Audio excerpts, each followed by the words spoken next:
Yo, what's happening, my friends? Dave Lockram back again. We got another one on tap. Thursday Night Football. I'm coming to you early, though, as I always try and do with Thursday. When I have time, it's Tuesday, which means that we don't have all the information, but we have a decent amount of information to where I think we can make some really strong picks for Thursday Night Football between the Denver Broncos and the Indianapolis Colts. We're going to get into all of that, but let's recap Monday night.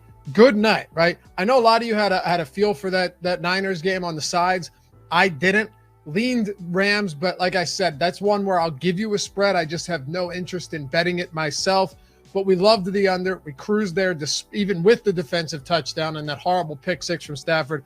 And I think we got over 4.5 receptions on Tyler Higbee by before halftime, midway through the second quarter. So we'll take the good days when we get them. We'll try and forget about the bad days when we don't, but let's have another good one. Oh, and with the bonus pick, man, Allen Robinson, plus 310 to score on FanDuel. We didn't get there, but all we can ask for is a couple end zone targets. He had 2 targets in the end zone. I thought we had it. Would have been huge to get our first bonus pick of the season, but I got more today. Let's make it happen. Hit that thumbs up, subscribe to the channel, leave a comment down below. I love hearing where you guys are at on these games, whether you agree with me, disagree with me, think I'm an idiot, doesn't matter. I read and respond to all of them. And hit me up at Loughy_D on Twitter, LOUGHY_D. Let's go. All right, so I'm going to break it down where I'm at on both the side and total for this game. Give you all the research and information I have. You do with it as you please. Again, leave a comment down below. Let me know where you stand. First things first. I know, God, maybe I'm a glutton for punishment. Maybe I am a masochist, and I just love to keep getting beat up by this Broncos team. But I'm laying the 3.5 on the Broncos, and I'm going with the under 43.5. I'll tell you why right now. First off, Jonathan Taylor's injured. Okay, he went off and they had immediately did X-rays on his ankle. They thought it was a high ankle sprain. Now they're saying that it's possible he plays. If Jonathan Taylor plays after an ankle injury like that on a short week, it would be shocking if he's at full capacity. We saw that with Amon-Ra St. Brown, where it's like, oh yeah, he might play, ankle injury, doesn't play. And that wasn't on a short week. That was on a full week's rest. And they're also down the Colts. Shaq Leonard is out, concussion. Taquan Lewis is out, concussion. And the Broncos secondary has been outstanding. I know that Denver hasn't been good, but hear me out here. They got carved up defensively by Josh Jacobs, but it's still, and this sounds nuts, it's still hard to trust the Colts run game right now. Think about this, and this will blow your mind. On Football Outsiders, they have a stat called adjusted line yards. Important stat. Colts are 31st in adjusted line yards. Their offensive line is 31st in adjusted line yards. They were 7th last year. They're also 27th in adjusted sack rate. We are talking about the most expensive offensive line in the NFL, who outside of Quentin Nelson, they have massively underperformed. Matt Ryan's been sacked 15 times. And how about this? 9 fumbles. He lost 3 of them, but 9 fumbles already through 4 weeks for Matt Ryan. How do you look at that and feel even remotely decent about this Colts team right now? Banged up running back, starting running back, reigning offensive player of the year who might not even play. Offensive line that can't protect Ryan, or at this point can't run block either, and Michael Pittman being your only viable pass catcher in this offense right now. I'm not saying the Denver Broncos have been good, and they just lost Javonte Williams for the season with the ACL. But at home, God, this sucks. But they still look better than Indy. And I wouldn't be surprised if this moves to 3 and we can get the Broncos at 3. But right now at -3.5 at -105, and then under 43 at -110, that's okay with me because as much money as Denver lost me through the first few weeks, because I had the under last week too, as much as they've pissed all of us off, all of you guys that watch the show, or are in the premium Discord. First week is free, by the way. If you want to get all the picks early and anything that doesn't make it on to OddsShopper, I got you. And all of our other experts on the channel throw their picks in. You have access to all of them. First week's entirely free. Links in the description and the pinned comment. But the truth is, no quarterback has had his receivers drop more passes than Russell Wilson this year. 11.1% drop rate. That's correctable. It's also correctable the fact that they've squandered multiple scoring opportunities near the goal line. That can't continue at the same clip. And we did see some of that last week as well, where they fixed a bit of that. That can be corrected. And Wilson's not turning the ball over either. He has one pick, no fumbles on the season.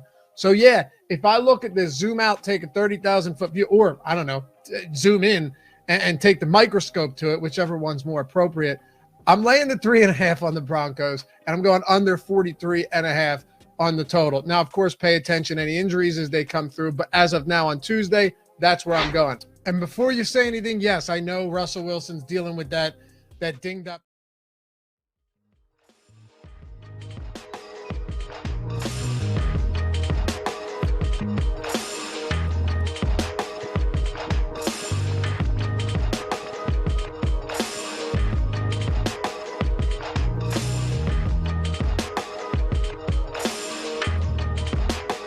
Who's the jersey there, Adam? Sean Kelly. It's actually awesome. Oh, really? Yeah. Mine is covered in Buffalo.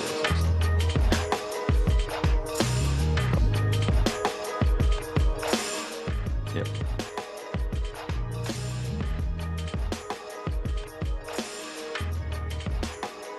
Welcome to the Stokastic MLB Deeper Dive. I'm your host, Neil Orfield. You can find me on Twitter at PlayerQDFS. I'm here with Adam Scherer. You can find him on Twitter at ShipMyMoneyDFS. And this show is sponsored by OddsShopper, which gives you the edge you need betting player props and game lines across all sports. While you're coming in, please give us a like and subscribe to the channel so you can keep up with all of our shows, DFS offers, giveaways, and much more. Once you subscribe, hit that notification button to get alerts when our shows go live. Be sure to also check out today's free premium tools and data, which are MLB ownership projections and PGA golfer rankings. Adam, final slate of the MLB season, at least of the regular season. How are you feeling about it?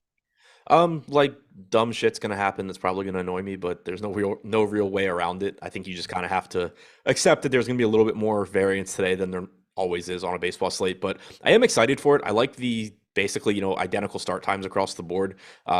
Makes the sweat better. I think you don't have to worry about what's gonna happen later. So that aspect of it, I think, is gonna be a lot of fun.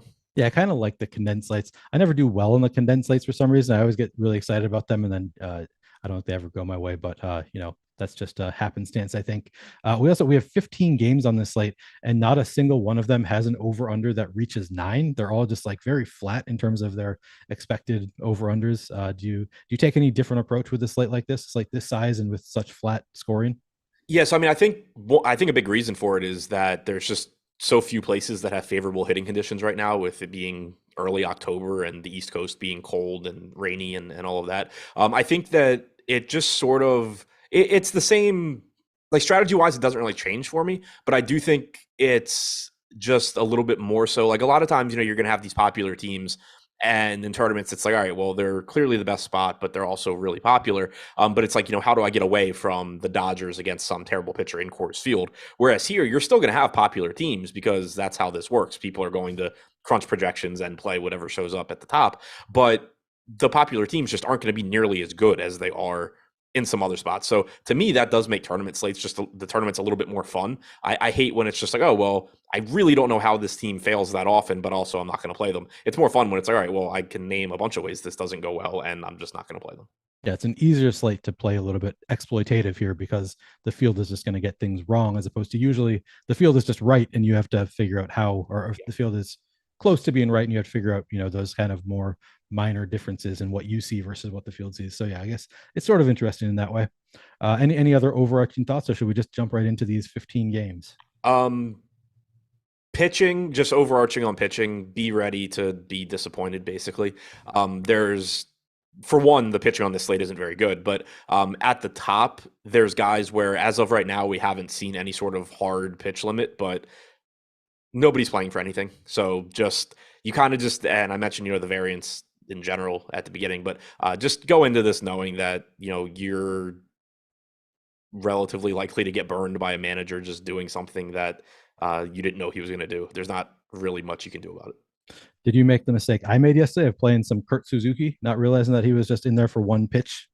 I don't think if I did, it wasn't much. I think I had like 4 lineups with him, but I had like 75% Aaron Judge, which obviously it got there, but yeah. Also him getting taken out in the second inning was not ideal. Yeah, no, and I'd expect you're going to see some of that stuff today. We've already gotten the announcement that Nolan Arenado is expected to hit twice, so Good to have that probably early. gonna, just not play him and hope he doesn't, homer immediately. And yeah, like again, just like kind of fully expecting that some pitcher, throws 3 or 4 innings when we were expecting 5, and it's frustrating. And maybe you get another random just guy subbed out after two at bats or whatever. It seems inevitable. And yeah, yesterday I saw the ceremonial pitch and Suzuki getting his flowers, and then I looked at my top lineup, the one that had the most PMR remaining towards the top, and of course he was in that lineup, so Yep. was not loving that. But hopefully we can avoid some of that today. Yeah. Do we have a list of anybody retiring after the game? Right. Yeah, we just gotta. Yeah, good idea. We should chat. Help us with that list. Who's retiring after this game? All right. First game, we've got the Angels again. So Angels against the Athletics. Angels have a 4.2 run implied total. The A's have a 2.7 run implied total. Shohei Ohtani on the mound for the Angels. Ken Waldichuk for the Athletics. Let's start with the pitchers. Any interest in Ohtani or Waldichuk? Yeah, for sure. I think Ohtani looks like one of the better pitchers on the slate. He's getting like 46% ownership. Good matchup against Oakland in Oakland. He's certainly one of the pitchers I'm referring to where I'm expecting him to go 6 innings or so, but it's not like it should shock anybody if the Angels end up not having that be the plan. I do like the fact that he hasn't been limited in his recent starts, but again, that's not totally predictive of what's going to happen today, but looks as good as anybody else, really, to me. Price tag's reasonable at 10-9 against Oakland. Good spot. Good strikeout stuff. Highest strikeout percentage on the slate at 33.1%. 2.65 xFIP leads the slate. Just clearly one of the best pitching options. And then for Waldichuk on the other side, he's probably not that necessary on this slate, but at 5,200, he's pretty clearly underpriced. He's in a good park for pitching. He has shown pretty solid strikeout stuff in his limited time in the majors so far. 24% strikeout percentage, 4.24 xFIP. Decent matchup against the Angels. There are going to be a lot of right-handed bats in this lineup, most likely. Waldichuk has, again, limited sample, but has had some issues with right-handed power so far, allowing a 233 expected ISO, 359 expected WOBA, but he does also have a 25% strikeout percentage there. So if you do need to pay down, I do think that there's some upside in Waldichuk, but it's probably also not totally necessary on this slate. Okay, so yes to Ohtani, maybe to Waldichuk. How about the bats on the other side? Any interest in the Angels or the A's as stacks?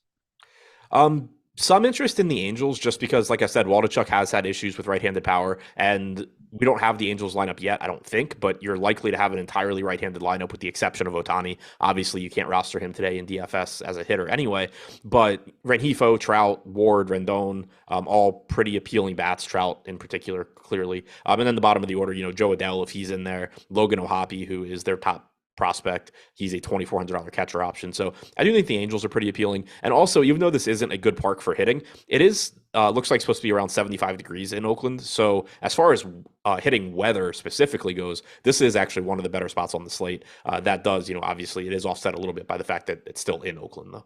Yeah. So I usually love talking some game theory with you. We're going to keep it to a minimum just because we have 15 games, but I did get one question that I wanted to get your take on. Mark Curry asks, do you think some lineups with all one-offs is an okay strategy with so many uncertainties today? Are you taking any different approach with your stacks, or do you think that's a viable strategy?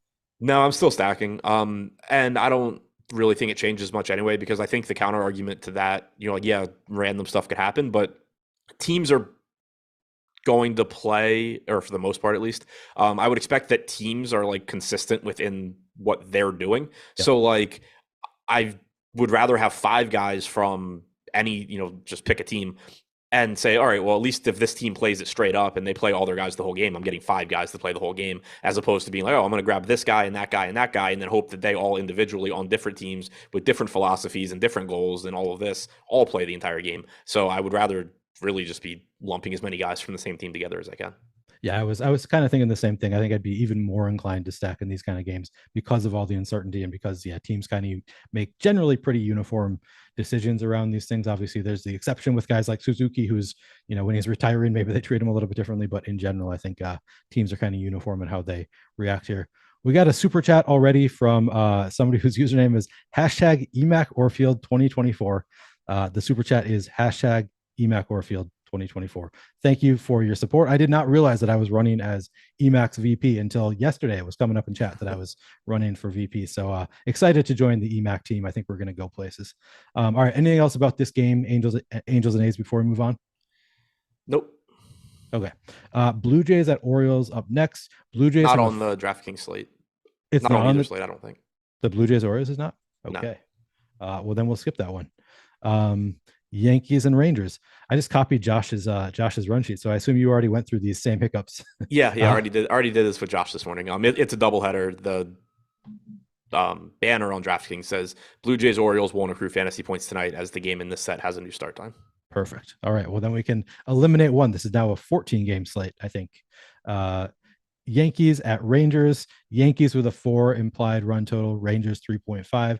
Domingo Germán on the mound for the Yankees. Glenn Otto for the Rangers. We'll start with the pitchers. Any interest in Germán or Otto?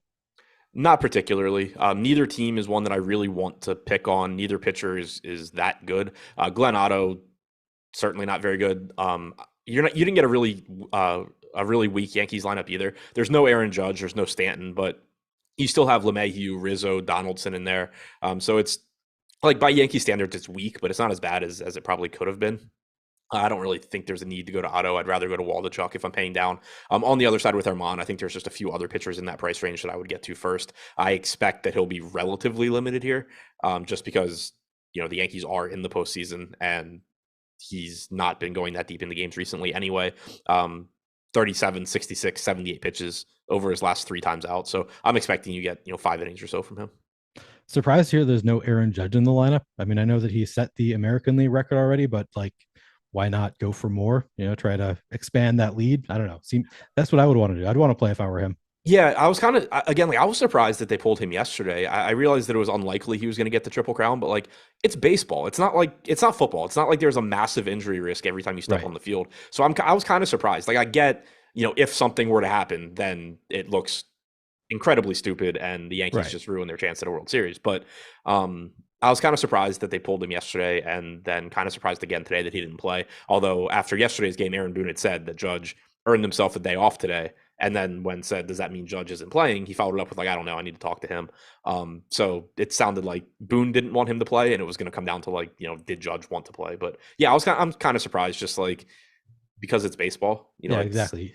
Yeah, football I totally would understand because you always run that risk. Any given play, there's a pretty good, not good chance, but a relatively good chance you're going to get hurt. Baseball, it's if you're going to get hurt, you're just as likely warming up. So I don't know. It seems a little bit silly to rest him.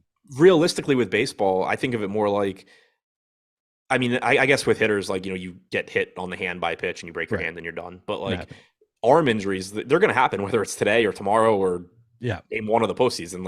If your arm's hanging on by a thread, it's hanging on by a thread. So I'm kind of surprised by it, but whatever. Well, anyway, I guess we can't talk about that forever. It's unfortunate, but whatever. Yankees and Rangers. We'll start with the Yankees. Any interest as a stack or individual bats? Yeah, I do have some interest here. They're projected for 4% ownership, 5.5% chance of being the top scoring stack. And there are still some bats to get to here. Oswaldo Cabrera, 3,400. He's hitting third, and he's somebody that I would expect to be in this game for the entire game. I think that is one. I think the Yankees are a team where you're running a risk in rostering their main guys. And I don't think that's super actionable because that's kind of the case with every team. But Anthony Rizzo, LeMahieu, Donaldson, it wouldn't be surprising if one or more of those guys don't make it to the end of the game. But the younger guys, Cabrera, Peraza, Trevino, I would expect, that they are playing the entire game. And so from a stacking standpoint, I'm certainly still going to LeMahieu, Rizzo, Donaldson, but I do think maybe it just makes guys like Oswaldo Cabrera look a little bit better. Okay. What about the other side? Are you going to be playing any Rangers stacks? Yeah, I think they look pretty appealing as well. No Corey Seager in the lineup. The lineup in general sucks, which kind of makes it less appealing. But no Corey Seager, but you still have Semien, Nate Lowe, Garcia, Josh Young hitting 4th. Jonah Heim gives you some power as a $3,400 catcher option against Herman. And he's just kind of a middle of the road pitcher, I think. 146 expected ISO to lefties, but only a 14% strikeout percentage there. 160 expected ISO to righties, 23% strikeout percentage there. I think the Rangers look decent here as well. They're only projected for 3% ownership, 3% chance of being the top stack. So just another, sort of middle of the road stack that I think you can get to at relatively low ownership. Okay. Just to cap the Judge conversation, I see Stephen Lee says Judge played in 58 straight games before he got pulled. So I guess that kind of makes sense that they might want to give him a rest. And Mike Lawrence jumps in and says, I think the pressure of the past 2 weeks, they just wanted to give him a mental break. That does make some kind of sense if they just want to give him a little bit of a rest, both mentally and physically before the postseason, I guess, even if it is baseball. All right. Anything else, Yankees and Rangers, before I do a read? Nope. All right, guys, you can get access to all the great Stokastic Plus tools and content for nearly every DFS sport out there with Stokastic Plus Platinum Pass. This includes full access to all the premium content and tools on stokastic.com, including player projections, ownership projections, lineup builder, our premium Discord channel, and much more. Now, if you're a new Stokastic Plus user, then you can save 50% on your first week of any Stokastic Plus pass. All you have to do is click the link in the video description below to activate this offer, or you can head to our join page and use promo code MLBDD, all caps, one word, that's MLBDD, for 50% off your first week of any weekly package. If you only want to play MLB DFS, that's perfectly fine. Head to our MLB weekly checkout page instead and use this code to get 50% off your first week of our MLB package. Again, this is for new users only. Please note that Fantasy Cruncher is an add-on and is not included in this promo. All right, we've got the Cardinals at the Pirates. Matthew Liberatore on the mound for the Cardinals, John Oviedo for the Pirates. The Cardinals have a 4.4 run implied total, the Pirates at 4.1. We'll start, as always, with the pitchers.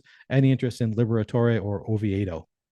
Not really. Liberatore is a highly regarded pitching prospect. He's got a solid matchup against the Pirates, but again, just probably don't really need to go to that price range.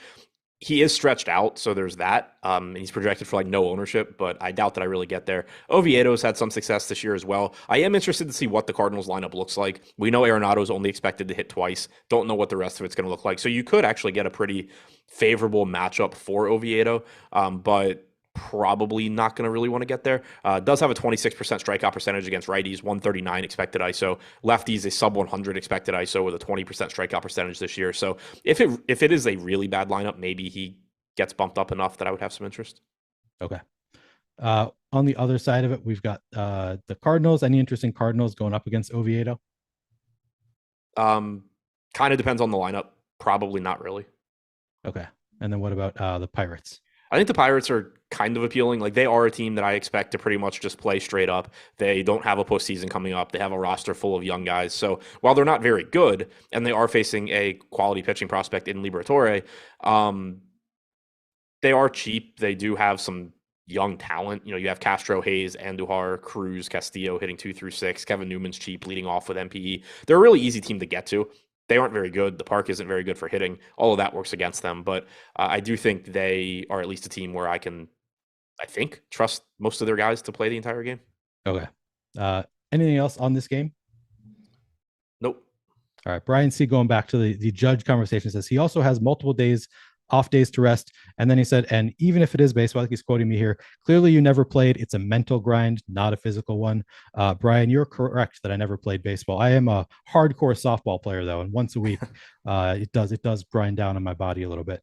All right. We've got the Royals at the Guardians up next. The Royals have a 3.2 run implied total, Guardians 4.3. John Heasley on the mound for the Royals, Aaron Savale for the Guardians. We'll start with the pitchers. Any interest in Heasley or Savale? I have interest in Savale here. He's pulling around, I think, like 15% ownership, and 14%. And that makes sense to me. It's a decent matchup with Kansas City. He's a pretty solid pitcher, and there's just not a lot of pitching outside of the top end guys on this slate.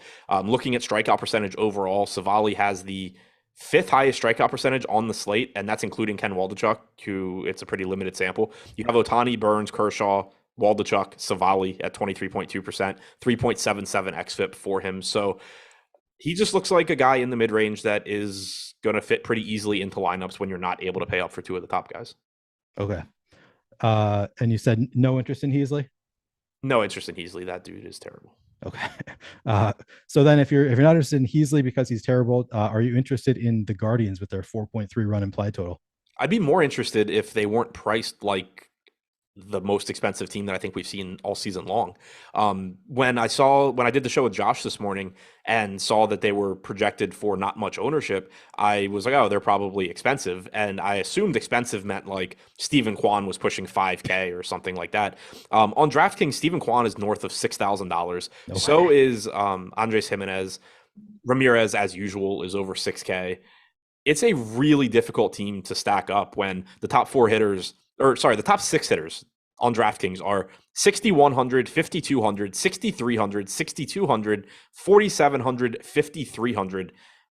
I like this spot. I want to try and get to them. I think it's going to be very, very difficult. You can use the bottom of the order to offset that a little bit. You have Will Brennan at 2,600, Luke Malley at 2,200, Miles Straw at 2,400. The problem is like those guys aren't that good. So, the guys that you would really want to get to here against Heasley are just really tough to get into a lineup together. So if you can find a way to do it, by all means, I think it's one of the better spots on the slate, one of the better matchups against Heasley, and there is talent in this lineup, but it's really expensive. Yeah, we've got Cleveland at 4.1% chance to be in the top stack on the slate, but just a 0.2% chance to be in the top point per dollar stack on the slate. I don't think I've ever seen that big of a disparity. That's it's going to be tough for them to be the top point per dollar slate team at that salary. So somebody said, what about FanDuel? I think that they're easier to get to on FanDuel, so they also are going to be more popular. They're a good play on FanDuel, but like on DraftKings, that ownership is just really, really appealing given the spot, but it's just so tough to get there. FanDuel, it's more normal where, they're projected for 6% ownership, 5% chance of being the top stack. They look good, but there's nothing that like really stands out about them because the ownership's there since they are less expensive. Yeah, that makes sense. What about the Royals? The Royals only have a 3.2 run implied total against Savale. Are you going to be going there at all? I don't have much interest there. That does come with the caveat that there are plenty of times I'm not interested in KC and then still end up playing them for whatever reason. But Savali this year, a 27% strikeout percentage against lefties, 144 expected ISO. Righties striking out at a 20% clip, 156 expected ISO. The Kansas City lineup has 5 lefties, but they're in the top 7, so still skewed toward left-handed bats. Melendez, Witt, Pasquantino, those guys are always fine, but no Salvador Perez. It's not a very good version of the Kansas City lineup, and I do think Savali is a pretty good pitcher. Okay. Anything else on this game? Nope. All right, we've got the Diamondbacks at the Brewers up next. Merrill Kelly on the mound for the D-backs. Corbin Burns for the Brewers. The D-backs have a 2.9 run implied total. The Brewers at 3.9. Some pretty good pitchers here. Any interest in Kelly or Burns today? Yeah, certainly interest in Burns in particular. The Brewers aren't playing for anything, but I am just kind of like Ohtani. I'm assuming you're getting 5-6 innings from Burns. One thing that I mentioned this morning, if you are just kind of logically guessing through narratives, I do sort of like that this game's in Milwaukee. You have people paying for tickets to this game that presumably the Brewers would like to make happy. I think maybe just makes it a little bit less likely that you get a completely unprompted, Corbin Burns done after 2 innings type thing. Certainly could still happen, but I think probably a little bit less likely with it being a home game. He has the second highest strikeout percentage on the slate behind Ohtani at 30.2%. 2.89 xFIP is second best on the slate. Decent matchup against the Diamondbacks. Not a team I love to pick on, but certainly not going to shy away from it either. On the other side for Kelly, I think more of a GPP play. He's projected for like 3% ownership with an 11% chance of being a top 2 pitcher. On a lot of slates, that kind of just qualifies as like a low probability guy that is under-owned, but that I probably won't really get to. Here, I think maybe you get to him a little bit more because even though he only has an 11% chance of being a top 2 pitcher, that's the 5th highest of any pitcher on this slate because most of the pitching on this slate is just so weak and or expected to be limited. It is a good strikeout matchup. There's plenty of Ks in the Milwaukee lineup. Kelly has pretty average strikeout stuff, striking out just shy of 22% of hitters this year, but he does do a pretty good job limiting power, particularly to right-handed hitters. I can see getting to him in tournaments, even though it is a relatively dangerous spot and he's not a great strikeout pitcher. Yeah, I mean, he's a fine strikeout pitcher. Brewers only have a 3.9 run implied total, so not the worst spot, I guess. Okay. How about the bats on the other side? Are going to be targeting the D-backs at all against Corbin Burns? I don't think I'll get to the D-backs much. They have talent in this lineup, and they're relatively cheap, but there's 27 other offenses and like 24 of them aren't facing a legitimate ace. Okay. So we're getting some news coming in. Clayton Kershaw will be limited to 4 to 5 innings today per manager Roberts. And then Eric Lindquist saying that Bailey Falter, and yeah, I've seen it here, expected to be limited to 1 inning Wednesday. So we're losing some pitchers that would have potentially been viable. Good to know, I guess. I was certainly not touching Bailey Falter, but yeah, Kershaw is. Yeah. That's kind of what I think we were expecting from Kershaw anyway. Okay. But it's at least good to hear, I guess, set expectations. So you don't have to think about, maybe he could go 6. Good to hear. Okay. We didn't cover the bats yet. We didn't cover the Brewers bats. Do you think you're going to be going to the Brewers at all against Merrill Kelly?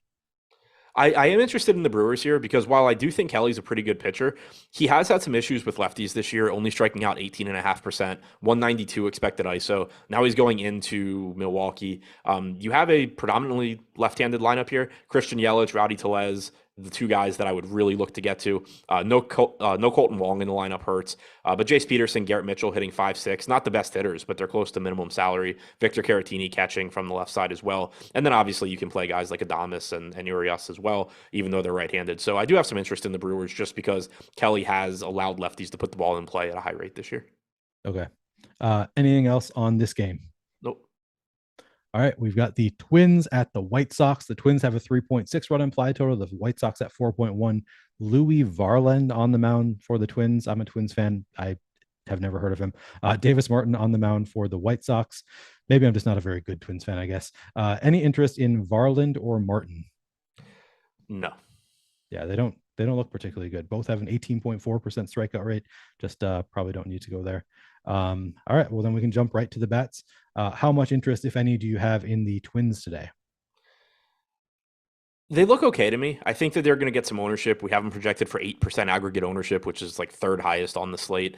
4% chance of being the top stack. So they're just another, middle of the road stack in terms of top stack percentage, but they do grade out as a good value stack. Jose Miranda was scratched right before the show started, so that took one of their actual competent hitters out of the lineup, and their lineup is pretty weak just because of injuries. But I do still like Nick Gordon. That should not come as a surprise to anybody. His price tag still is pretty inexpensive.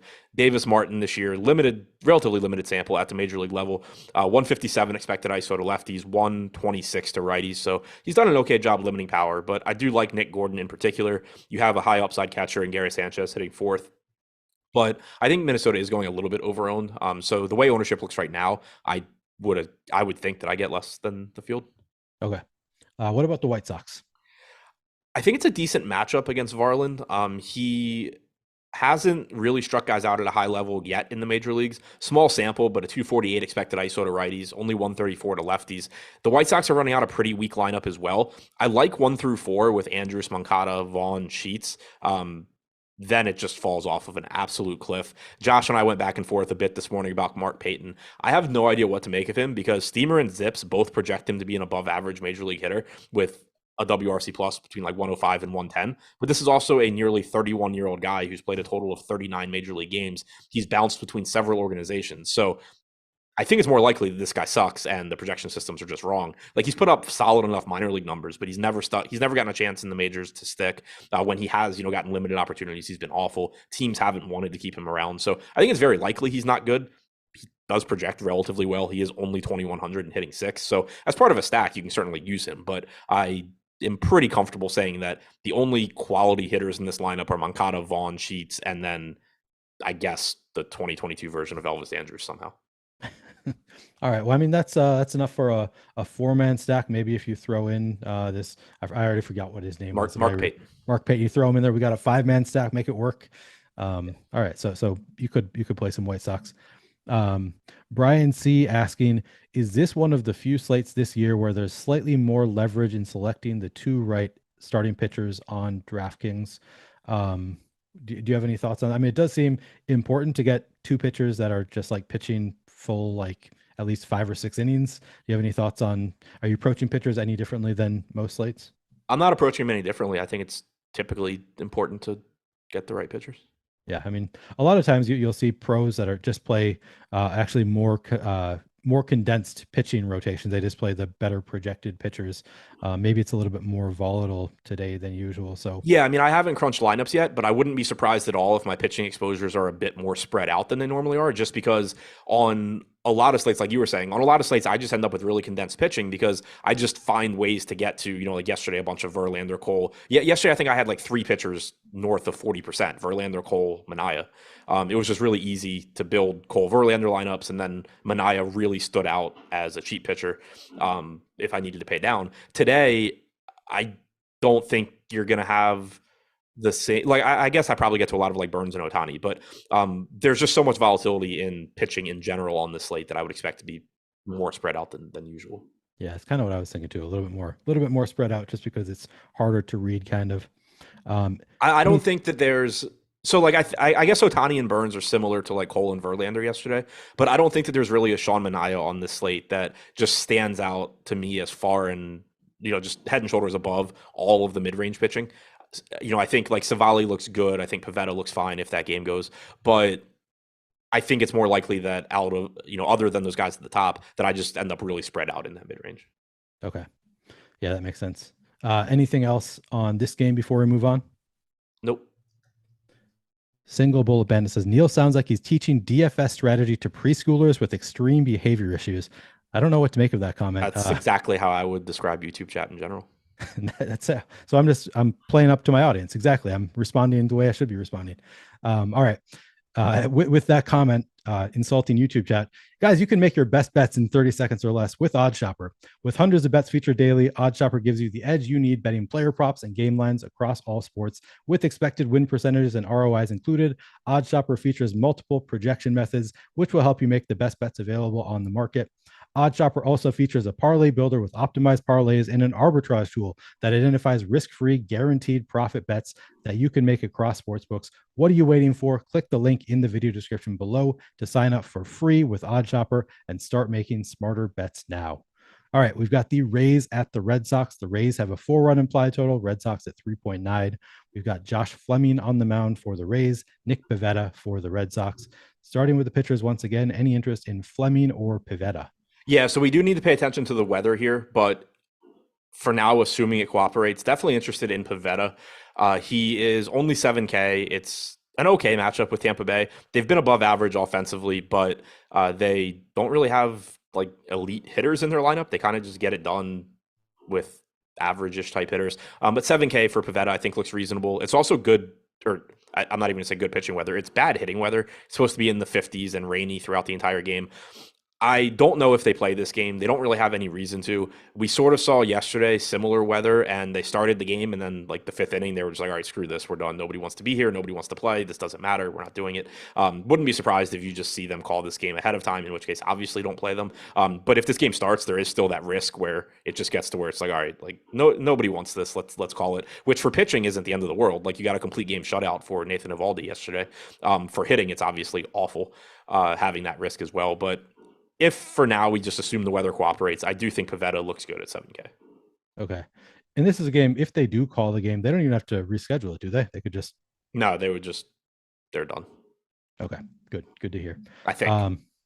Yeah, I would imagine they don't need to play it. No need to play 162 games. Yeah, I'll say the only way that it would matter is if it affects Tampa Bay's playoff seeding. Right. Okay.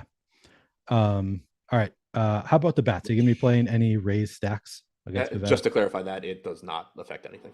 Okay. Tampa Bay is 3 games up on Seattle and 5.5 behind Toronto. So they are where they are.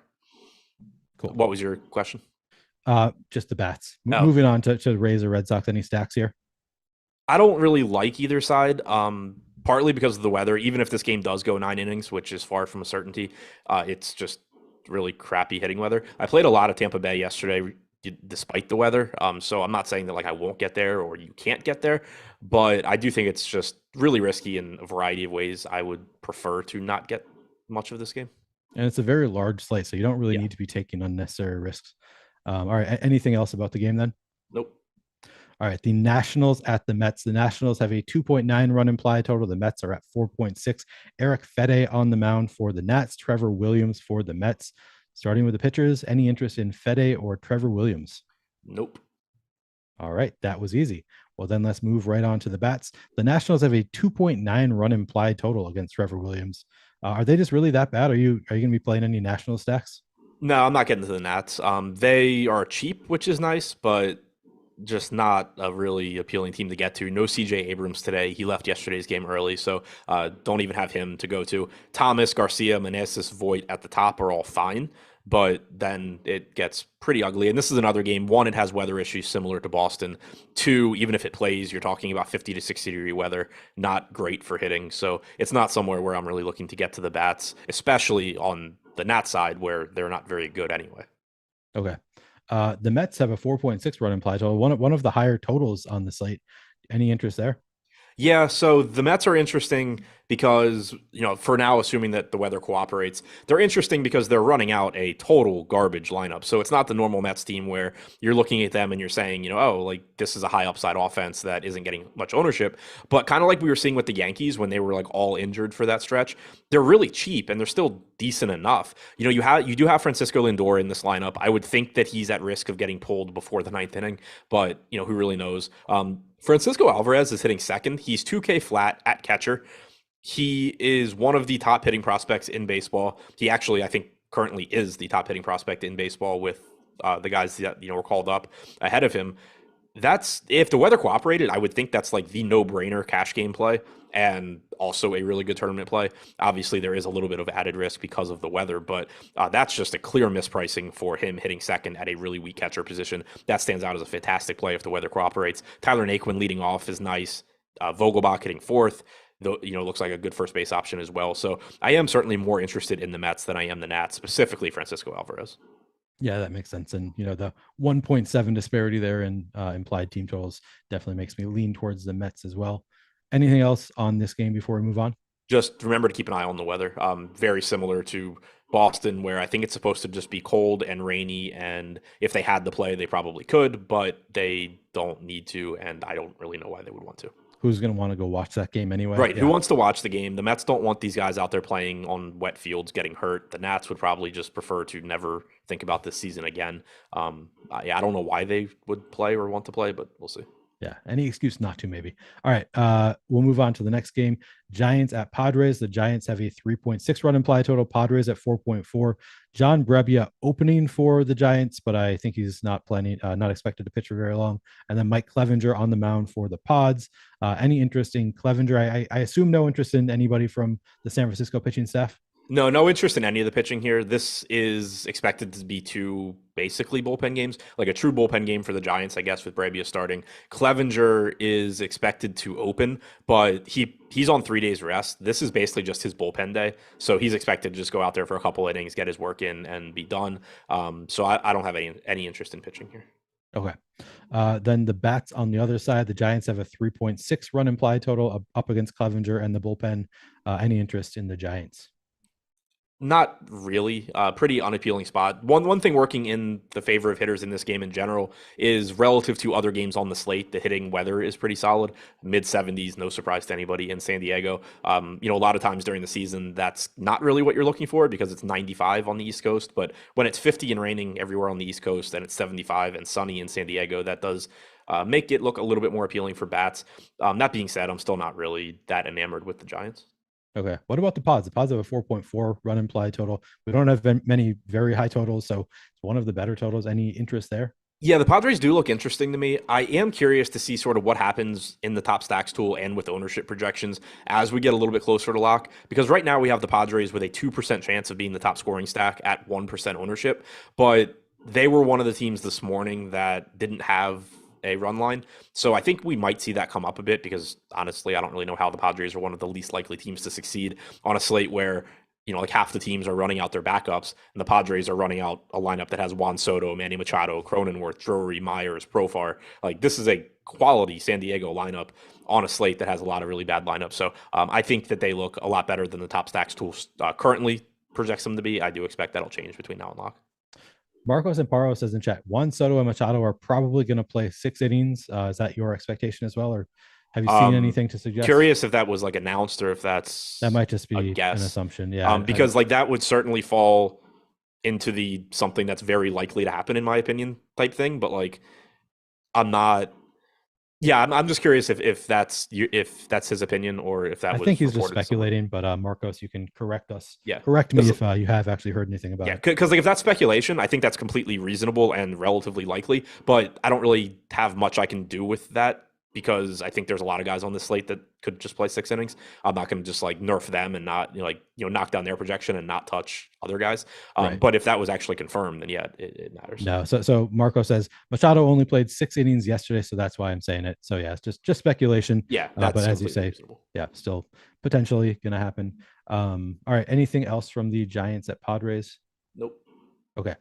We've got the Phillies at the Astros. The Phillies with a 3.2 run implied total. Astros at 4.2. Bailey Falter only pitching 1 inning for the Phillies. Then we've got Framber Valdez on the mound for the Astros. Any interest in Valdez? Yeah, some interest in Valdez. He is getting less ownership than Ohtani and Burns. In the last update, he's getting less than Kershaw. I don't know if that'll change now that we have it confirmed that Kershaw was doing what I think everybody expected him to do anyway. But the one thing with Valdez, he's on a team that isn't playing for anything. He obviously has that risk that he could get pulled early. That's not really any different than Burns and Ohtani. The thing that makes me not like Valdez quite as much on a slate like this is he doesn't offer that same strikeout upside that Ohtani and Burns do. And a lot of Valdez's DFS upside comes from the fact that he's second in baseball in complete games. He's efficient. He works deep in the games. I would be shocked if he is allowed to work deep into a game today. I think the conversation is basically, does he randomly get pulled early, or does he just go like 5, maybe 6 innings? I'd be very surprised if he went more than 6. There's just no reason for him to. So you are just kind of taking off the top end of his range of outcomes, since he is so much less likely than other pitchers to just pile up strikeouts. Like he I guess could do it, but he's not like he's so much less likely than somebody like Verlander yesterday. Verlander struck out 10 in 5 innings. It didn't matter that he was only going 5 innings. With somebody like Valdez, that does bother me a little bit more, just because he's not a great strikeout guy, and a lot of his DFS value comes from the 7 or 8 innings that he can go. Kind of seems like more of a high floor, limited ceiling kind of pitcher today. Yeah, which isn't the end of the world on this slate, because I think that's sort of the case for most guys. Like obviously Ohtani and Burns could just strike out 10 guys in 5 innings, but more often than not, if we just assume everybody goes 5 innings, they're going to be in a similar ballpark. Right. So like I still think Valdez makes sense as a tournament play at low ownership. He's a nice pivot away from Burns and Ohtani if you need to save some ownership. It's just like the assumed innings cap bothers me more on him than it does on somebody like Ohtani or Burns. Yeah, that makes sense with the strikeout upside. All right, what about the bats on the other side of it? I mean, if Framber Valdez potentially only pitching 5 to 6 innings, maybe the Phillies can face the bullpen.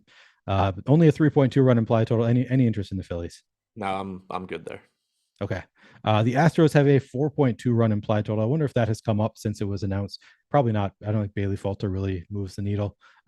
Any interest in the Astros today? Yeah, I'm interested there. Obviously, it being a bullpen game kind of makes it a little bit less interesting, or at least more difficult to talk about, because I can't just point to the fact that Bailey Falter's had issues with right-handed power this year. But you do have a relatively normal Astros lineup. There's no Altuve, but you have Tucker, you have Alvarez, you have Bregman. I don't know how long you have them for, but they are at least starting the game. You have a cheap Aledmus Diaz hitting second. You have Gurriel and Mancini in the lineup. They're both cheap, so it's still a high upside offense. It's relatively inexpensive and easy to get to. Right now, we have them projected for 7% ownership with a 3.5% chance of being the top stack. So I do think they're going a little bit over-owned, but if you can find ways to fit them into an otherwise contrarian lineup, I think they look good. Nice. Anything else on this game? Nope. Jorge Jacome coming in hot with $100 super chat. So just a thank you super chat for you guys. Never played MLB DFS before, and this season won some relay throws and big tourneys. Thanks for all the info, content, and tips. Special thanks to Adam for all the valuable info provided during the season. If I give the 100 back, will you stop playing MLB DFS? Right. Yeah. Come on, Jorge. We don't need you in the MLB streets. No, but congrats on a good year. I know you were at the top a lot. Yeah, I've seen Jorge just crushing. I feel like Jorge has been crushing football too. I've just been seeing more baseball screenshots and associating Jorge with just winning everything, but he's just been crushing everything recently. So congrats, Jorge, and thank you. $100. That's a big super chat. Thanks a lot. All right, I'll do a read before we get to the next one. Guys, you can get access to expert sports betting picks straight from your favorite Odd Shopper personalities with our Odd Shopper Premium Insider. Click below to browse packages from 6 of our experts, and with each you'll find a coupon for your first week completely free. With each package, you'll get access to their Insider subscriber channel within the Stokastic Discord, as well as our other Odd Shopper betting channels available. There's no cost to you to give this a shot for a week, so click below to get started now. All right, next game, Cubs at Reds. Adrian Sampson on the mound for the Cubs. Graham Ashcraft for the Reds. The Cubs have a 4.2 run implied total, Reds 3.9. We'll start with the pitching. Any interest in Sampson or Ashcraft? Not particularly. Ashcraft has pretty good stuff, but it just hasn't translated to strikeouts at the major league level yet. He's only striking out about 15% of hitters. Does have a sub 4 xFIP, has allowed less than 1 home run per 9 innings, but he's just not somebody that I really anticipate getting to today. Okay. And Sampson, I'm good. Yeah, that makes sense. How about the bats? We've got the Cubs have a 4.2 run implied total going up against Ashcraft. Any interest there? Yeah, but that also depends on if this ownership number ever moves. I kind of thought that it would by now, and it hasn't. They're in a good spot. I don't think that like we have them at the top of the top stack store right now. I don't necessarily agree with that completely, but I do think it's a good spot.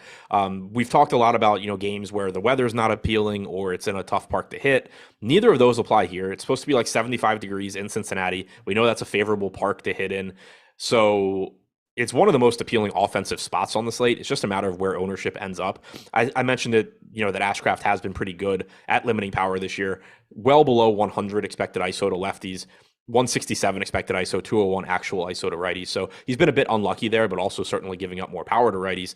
The Cubs are running a pretty solid lineup out there too. They're still leading off Zach McKinstry. I don't entirely know why that happens, but Seiyu Suzuki, Patrick Wisdom, Ian Happ, Franmil Reyes, Nico Horner hitting 2 through 6. Those are all solid major league bats that can do damage here. So I do like them, especially if the ownership comes down a little bit. Obviously, you can mix in some of these other guys as well. Okay. Stephen Lewis says, I can't say I don't hear Ashcrack every time he pitches. Fun fact, Ashcrack was actually his European name. They Americanized it to Ashcraft. So that's all right. So how about do you talk about the Reds bats? I was reading chat instead of listening closely. I did not talk about the Reds bats. I think that they're kind of similar to the Cubs in that it's just favorable hitting conditions, and they are projected for a little bit less ownership, but also a little bit less likely to succeed. So they're going similarly over-owned, at least right now. I think if I can only pick one side, I prefer the Cubs side just because guys like Suzuki, Wisdom, Happ, Reyes at least have like legitimate power. Whereas with the Reds, you're kind of just saying, I hope Adrian Sampson doesn't have it today and they can take advantage of this park because it's still a good place to hit, but like these guys just aren't nearly as good. They're also priced up a bit, at least the guys that you would want to get to for the most part. India's sitting at 5,200, Fraley's up to 4,700, Farmer's over 5K. I do like Spencer Steer at 3,300 with MPE. He individually stands out, but both of these offenses seem pretty appealing to me just given the weather and the park. I think that I prefer the Cubs side to the Red side. Okay. Yeah. I'm just looking at the top stacks and yeah, they both look over-owned. Cubs at 12% ownership, the highest owned stack on the slate. That's interesting. All right. Anything else on this game before we move on? Nope. All right. We've got the Tigers at the Mariners. Actually, I just wanted to, somebody in chat had said that they looked at the Boston forecast and it looks like it might be all clear for a full game. Maybe we'll need to, I'll double check on that. But we'll move on to this game first. Tigers at Mariners. The Tigers have a 2.8 run implied total. The Mariners at 4.1. Tyler Alexander on the mound for the Tigers. Marco Gonzalez for the Mariners. Any interest in Alexander or Gonzalez here? Not particularly. I think if you're going to one side, you probably go to Gonzalez. Good pitcher's park, bad Detroit team, but Gonzalez is also priced up to 7,900. So he's the same price as Aaron Savali, who's just a clearly better pitcher, both in real life and in DFS. He's more expensive than Pivetta, who may or may not be pitching in a game that plays today. But if that game does go, then I think he looks better. So, if you're playing 150 lineups and you get to a little bit of the pitcher against the Tigers, that's never a bad place to be. But it's not somebody that I'm really seeking out or trying to get to. As far as Alexander, he's randomly had a good start here and there, but overall has been really bad this year. As a starting pitcher, he has struck out 14.6% of hitters, 4.88 xFIP, 1.7 home runs per 9. The Mariners are running a solid enough lineup out there. Rodriguez, France, Haniger at the top. Not a spot where I really want to be going to Alexander. Okay. Yep, that makes sense. Any interest in the Tigers and their 2.8 run implied total? No, I'm not particularly interested in the Tigers. Not a good offense, bad park. Even projected to go a little bit over-owned because they do offer so much value. We have them with a 7% chance of being the top value stack, which is the third highest on the slate, it looks like. But getting 3% ownership, 2.5% chance of being the top stack. I don't think Marco Gonzalez is any good, but I don't have too much interest in the Tigers. If you did want to play Tigers bats, I think Javier Baez, Eric Haas are probably where I'd start. Spencer Torkelson at 2,200. I guess, even though he's not had a good year. Okay. What about the Mariners on the other side? Yeah, it's a better spot for Seattle. Still the park isn't very good, but they are getting 6.5% ownership. We have them with about a 3% chance of being the top stack. I do like the top of this order with Rodriguez, France, Haniger, plenty of right-handed power there. You have a $2,300 catcher hitting fifth in Luis Torrens, Jared Kelenic, 2,500. Alexander hasn't been good against lefties this year either, so I don't think you should shy away from that. He's only struck out 16% of lefties with a 245 expected ISO. So I do like the Mariners. You just need to pay attention to the ownership. Make sure that you're mixing in some contrarian pieces elsewhere. Okay. Brian C asked, wasn't Tyler Alexander a first overall pick? His ERA is double my. Yeah, I'm looking up. I think this says 23rd round of the. Oh no, that's from 2000. Second round of the 2015 MLB June amateur draft. So I had no idea where he went, but I knew it wasn't first. Yeah. It's confusing with baseball players for me because they get drafted multiple times. I'm like, I don't know which one of these is the real one, but it looks like Detroit Tigers second round in 2015. So he's been around. So he was a high pick, but not first overall. Yeah, second round. Okay. Anything else on the Tigers and Mariners game before we move on? No. I haven't found anything suggesting that the Boston game is clear of weather, but maybe I will have to keep looking. I have not dug into it a ton. All right, we have the Braves at the Marlins up next. The Braves have a 4.3 run implied total. The Marlins at 3.2. We've got Kyle Muller on the mound for Atlanta. Alicia Hernandez on the mound for the Marlins. We'll start with the pitchers. Any interest in Muller or Hernandez? Wait, Muller. Is he coming in after Stevens? Maybe. I think I pulled this from DraftKings. All right, because I know Jackson Stevens is opening or starting. I don't know. Okay, let me look. It's good. We have plenty of time now. I've been going really fast because I thought it was going to take a while to get through 15 games. And then we lost a game, and now we're making good time. So yeah, I mean, Jackson Stevens last time out, he threw 16 pitches. He threw 25 before that. So it certainly could be Muller. Either way, no, I'm not interested in whoever's pitching for the Braves. I do have interest in Eliezer Hernandez because this Braves total implied run total has plummeted, which was to be expected given that they clinched the division yesterday. And so you're getting that lineup. Dansby Swanson is in, Matt Olson is in, William Contreras is in, Orlando Arcia is hitting second, Ozuna's up to fifth, Rosario, Grossman, Heredia, Adrianza. This is not your typical Braves lineup. It's a good park for pitching. Eliezer Hernandez does have decent strikeout stuff. He's only $6,300. He hasn't been great from a run prevention standpoint in his brief major league career, but the strikeout stuff, he's striking out like 22 to 23% of hitters. 22.3% career strikeout percentage, 5.56 FIP, obviously not very good, 4.97 xFIP, but most of his time this year was at AAA, or basically split time between AAA and the majors. At AAA in 57 innings, 11 starts, 12 total games. He struck out 28.8% of hitters, 21.8% in the majors so far this year. So I do think if you're paying down 6,300 for Hernandez does make some sense. Right now, he's not projected for any ownership. I think that probably comes up a little bit, but I would definitely throw him into that same category with like Ken Waldichuk, where he's probably not totally necessary on this slate, but I do think he's underpriced, and I do think he's in a decent enough spot. Okay. You say for Hernandez or Muller or not Hernandez. Muller? Hernandez. Yeah, and DraftKings has updated. It no longer does say Kyle Muller. It now says Stevens and then D. Lee.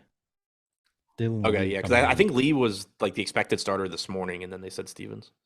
Okay, yeah. So they've got Stevens opening, Lee coming in as the long reliever. Good to get. Whenever I checked it, they had Kyle Muller in there. All right. Any interest in the Braves bats against Hernandez? Not really, not with this lineup. Yeah, I mean, tough park. They're cheap, but like there's plenty of cheap stacks today. I don't have much interest there. Okay. What about the Marlins? No, not really. They're not very good. I do like JJ Bleday sitting second at 2,100. He's got power. He just shouldn't be that cheap. He's a highly regarded prospect. But I don't think I get to too much Miami as a whole. Okay. Adam, we've got some time now. We've only got one game left. So I'm going to ask you now. I had a conversation with Lofty earlier. He had never heard of I Think You Should Leave with Tim Robinson. Are you have you seen it? Are you a fan? Haven't seen it. You've never seen I Think You Should Leave. Okay. Well then is it a show or a movie? It's a show. It's a sketch comedy show with Tim Robinson. It's the memes are all over Twitter. So I would have assumed that you had seen it just because you're on Twitter a lot more than Laffy is. Okay, yeah, no, I don't think I've seen it. The hot dog guy, the guy in the hot dog suit saying, Oh, "We're all okay, looking for the guy who did this." I didn't realize what that was from. Okay. Yeah, that's from I Think You Should Leave. What about Nathan Felder? Have you been watching the newest The Rehearsal? No, I think I've heard of it, and I think I heard good things, but I haven't watched it. You ever watch Nathan For You? No, heard good things, haven't watched it. All right, man. This was just trying to fill some time talking a little comedy, and you haven't heard any of this stuff. Yeah, no. If it involves watching something, I probably haven't seen it. You're not a big TV guy? No. Okay. I mean, much more of a TV guy than a movie guy. Like, I'm really, really bad at seeing movies. TV, I'll watch, but not religiously. Okay. Yeah, I'm a big fan of TV, big fan of movies, but I also don't remember anything. So like I'll watch a movie and then Eric Lindquist will drop a reference and I'm like, I have no idea what you're talking about half the time. Yeah, I'm like that too. My recall sucks. Like I'll have conversations with people and they're like, "Oh, have you seen this movie?" And I'll say no, and then they'll start describing something and I'm like, "Oh wait, no, I've seen that. I think I just don't remember watching it." Or it's like, "Oh yeah, I've watched that movie," and then they'll say something about it and I'm like, "Yeah, I don't remember that at all." Yeah. Mike pointed out that you have 5 TVs. A guy who never watches TV is you just buy them just to have them on display there. Yeah, just decorative. Nice. What are you doing? What are you doing with your high ceilings? You said on Twitter yesterday that you have high walls. Your ceilings are high, makes it difficult to decorate. Oh yeah, so this room right here. Yeah, the stuff behind me. Like ideally for this show, I would have it lower so you can like see the entire Sean Taylor jersey and stuff. But then when you actually walk into the room, it would just look like a bunch of blank space above it. Yeah, it's a tough balance. Kind of torn on what to do with it. Interesting. A lot of us don't have these issues. The YouTube stream plus the high ceilings, it's a bad combo, I guess. All right, I guess we can talk about the last game. Like a standing desk, I guess. Yeah, that would work. But then you have to stand the whole show. Right, exactly. Out of breath by the end of it. All right. We'll talk the last game, and if anybody has questions you want to throw at us, we can talk those as well. We've got the Rockies with a 2.8 run implied total at the Dodgers, 4.9. Austin Gomber on the mound for the Rockies, Clayton Kershaw for the Dodgers, who, as we have discovered, only going to pitch 4 to 5 innings. Any interest in Clayton Kershaw with the limited innings? Yeah, I mean, I still have, I guess, a little bit of interest if the ownership comes down, just because there's a world where like he throws 4 innings and all those other guys throw 5. So he could still get there, but obviously the upside's somewhat capped. It is a good matchup. He does have good strikeout stuff. So if the ownership really plummets on Kershaw, I could see maybe getting him a little bit, but probably not going to get too much of it. Okay. What about Gomber? Any interest against the Dodgers? No. Okay. Kind of figured that. What about the Rockies now, I guess, without Kershaw in there beyond 5 innings? Maybe you could take a chance there. Going to take any chances on the Rockies, you think? I don't think I'll get to the Rockies here. Obviously, if you're going to get like 4 innings against Kershaw, that's not very appealing. They are pretty cheap, but still only a 2.5 implied run total. This is another spot where the hitting weather is nice. It looks like it's around 80 degrees in LA. So again, script kind of flipped where these spots in Southern California that typically aren't great hitting weather because it's 20 degrees cooler and not humid than the East Coast. Now it's like the nicest spot to hit on the slate. Right. Okay. Dodgers as stacks. Then in this Dodgers and stacks look good here. We have them right now projected to be the second highest owned team behind the Cubs. I think Gomber is a decent pitcher, but I mean, you're getting a full normal Dodgers lineup here. Obviously, there's some risk that these guys don't play a full game, but they're at least starting, and that's kind of all you can go with on this slate, I think. So they're relatively expensive and might force you down to that like Aaron Savali price range. But if you can get to the Dodgers, I do think that they look very good. Okay. Anything else on this game, or should we just get to some questions? No, I think we can go to questions. All right. Well, the most important one first, GQ asking, what shows are you watching now? Asking me. I'm watching the House of the Dragon. Wait, is that what it's called? The new Game of Thrones I'm watching. So. I'm also watching The Rings of Power, the new Lord of the Rings show. My wife, one of her good friends, she got to know her in middle school because her friend was reading a Lord of the Rings book, and they both are big Lord of the Rings nerds. So now her friend comes over on Tuesdays, and we catch up on the latest Lord of the Rings each week. And I have, on my own, started watching the show Industry, which is sort of an interesting show. I love the show Succession. I was told it's kind of similar. What was the show? I couldn't. There's construction outside that went off like as soon as you said that. Industry. Oh, okay. Yeah. That is not what I thought you said. And I knew that what I thought you said wasn't what you said. So I'm curious what you think I said, what you thought I said. yeah, Can you say it on air? I'm not sure. Probably, but All right. You can tell me after, I guess. Yeah. No, it's industry. It's I think it's on Netflix. I'm watching that. Yeah, I like watching a lot of different shows. Looking forward to Succession coming back on soon. I can't think of any other shows that I'm currently watching, other than, I watch The Rehearsal from time to time. Comedy shows I just kind of mix in when I'm in the mood. I don't like watch them back to back. Yeah. That's my thing with comedy shows is I'll put those on like when I'm going to bed, and then I'll end up missing all of it because I fall asleep. But yeah, no, actually no, I haven't finished it because I fell asleep and then forgot to go back. Finishing up the Dahmer documentary. That was good's not the right word.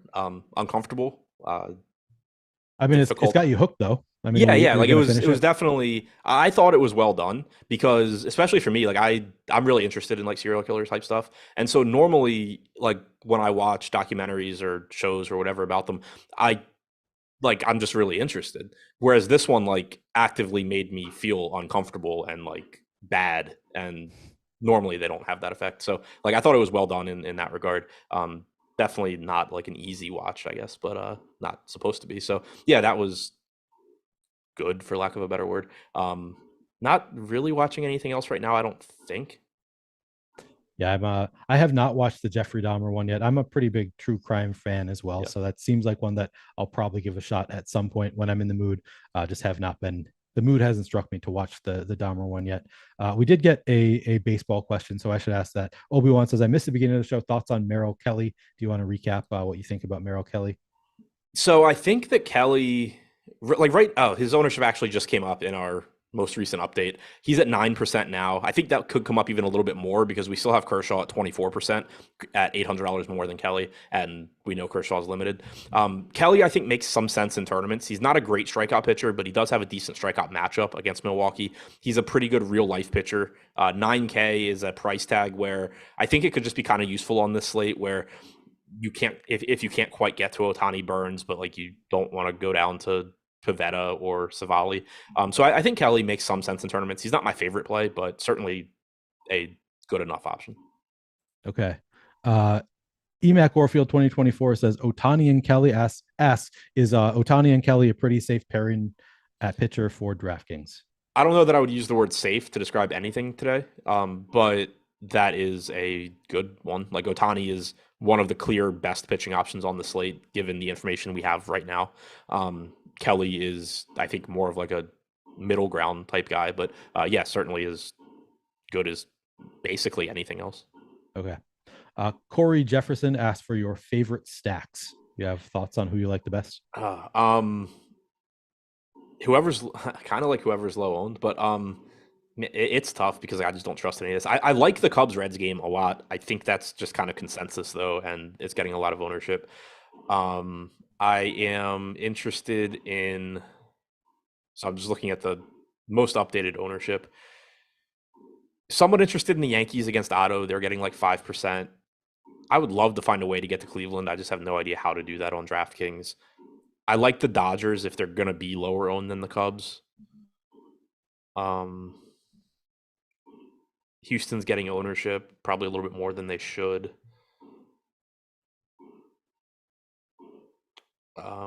It's a tough one. Milwaukee against Kelly. I think that's an interesting one as far as low owned stacks go. They're getting like 2.5% ownership. They have a lot of lefties in there. It's a good park for hitting. Kelly doesn't get a lot of strikeouts against lefties. He's a good pitcher. It's more likely than not that he succeeds, but I do like the Brewers at low ownership. Stephen Lewis points out that I can always bring up The Wire with you because I know you've seen it. The problem with that is I haven't watched The Wire in probably 15 years or, close to when it came out. I haven't watched it since the first time I watched it. So I don't remember it all that much, except for I remember the second season was not my favorite. The one down by the docks at the time, I was like, it was too different than the others and I didn't love it as much. Do you feel differently? So that's part of that season is part of the reason that I didn't actually watch The Wire until, I don't know, 2 to 3 years ago. It was my first time watching it all the way through because like I watched season 1, I'd like it. And then I would start season 2 and I'm like, this is not what I want to watch. And then, like a year or two later, I would try the same thing and the same thing would happen. Season 2 is one of my favorite seasons now. Obviously there's only 5. So yeah. But like, I think it was a really good season. It's just that like, you have to get through it. And then you kind of like on rewatches too. Like I like it even more. But yeah, it's definitely it's different than like what you expect going in, and it's just so different than season one that you really like that it's just like I don't want to watch this. But yeah, no, I really like it now. I know that you also watched the Baltimore Cop Show. I watched that one. I forget what it's called. We Own the City. Yeah, We Own the City, which I really enjoyed. Were Yeah. you a fan of We Own the City? Yeah, that was another one. It was like I enjoyed it. It was pretty depressing, like as somebody that lives here, because there is just so much stupid shit and corruption like in the city. It was frustrating to watch, but I thought it was really well done. Yeah, I did. I enjoyed watching it.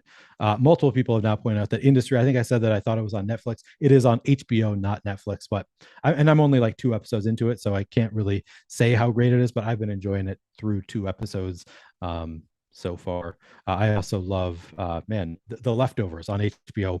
One of my favorite shows of all time that nobody has ever seen. So there is another recommendation for people who are here to talk TV shows. Ryan Reenbaum asks, for this best single entry pitching option on FanDuel. That is a good question. Let me see if I have any opinions. Do you I have a follow-up opinions? question that I'm interested in your answering too, because I kind of thought about it earlier and then I'm not playing FanDuel, so I didn't give it any more thought. But do you think paying up at pitcher on FanDuel today is more of a mistake than usual, just given that there's a real chance none of those guys go 6 innings? Probably, because you need the quality start bonus along with the win on FanDuel. Those matter a little bit more. So yeah, maybe. And I'm just I'm in top stacks. That's why I'm like, why is this not making any sense to me? Yeah, like my thought process is kind of, like I would still say Ohtani, Burns are as likely as anybody to get a quality start, but there's like a real chance that they don't, and then that you can just get similar output from a much cheaper pitcher. Those guys are accounting for 60% of the projected ownership on FanDuel. Right now, Kershaw's at 10%. I think he's actively a bad FanDuel play because he's not getting a quality start. Yeah, I don't know. I kind of just like, if Ohtani and Burns don't go 6 innings, they can't really separate themselves all that much from the rest of the pack. The problem is the rest of the pack absolutely sucks today. That's a good call. Yeah, it's a tough slate for pitching on FanDuel. I'm just looking through it. As you said, I think that if you just avoid Ohtani and Burns, you're skipping over 61% of the field is playing those 2 pitchers, and we have them at a 21% chance of being combined 21% chance of being the top pitcher on the slate. So if you just don't play Ohtani Burns, then you've got the rest of the field, 79% chance of being the top pitcher on the slate, and only 39% of people are going to be playing any other pitcher on the slate. So you could fade those pitchers. Yeah, it just seems super likely that, like, even if Ohtani and Burns did end up being the highest scoring pitchers, that instead of, it being what's like a really good pitching score in FanDuel, like 55 or something. Yeah. Like instead of that it's just like, oh, they scored 40 and a bunch of other guys scored like 34, where it's just like, oh, you probably didn't really want to pay for them. I guess also though, there's a lot of cheap hitting today too with teams playing backup, so it's easy to get to them. That's what I was gonna ask. Are there any like stacks or double stacks that you think would be worth it to pay up for? Like maybe the Dodgers and the Indians or not, the Guardians on FanDuel? I don't even know how expensive the Guardians are on FanDuel, but okay.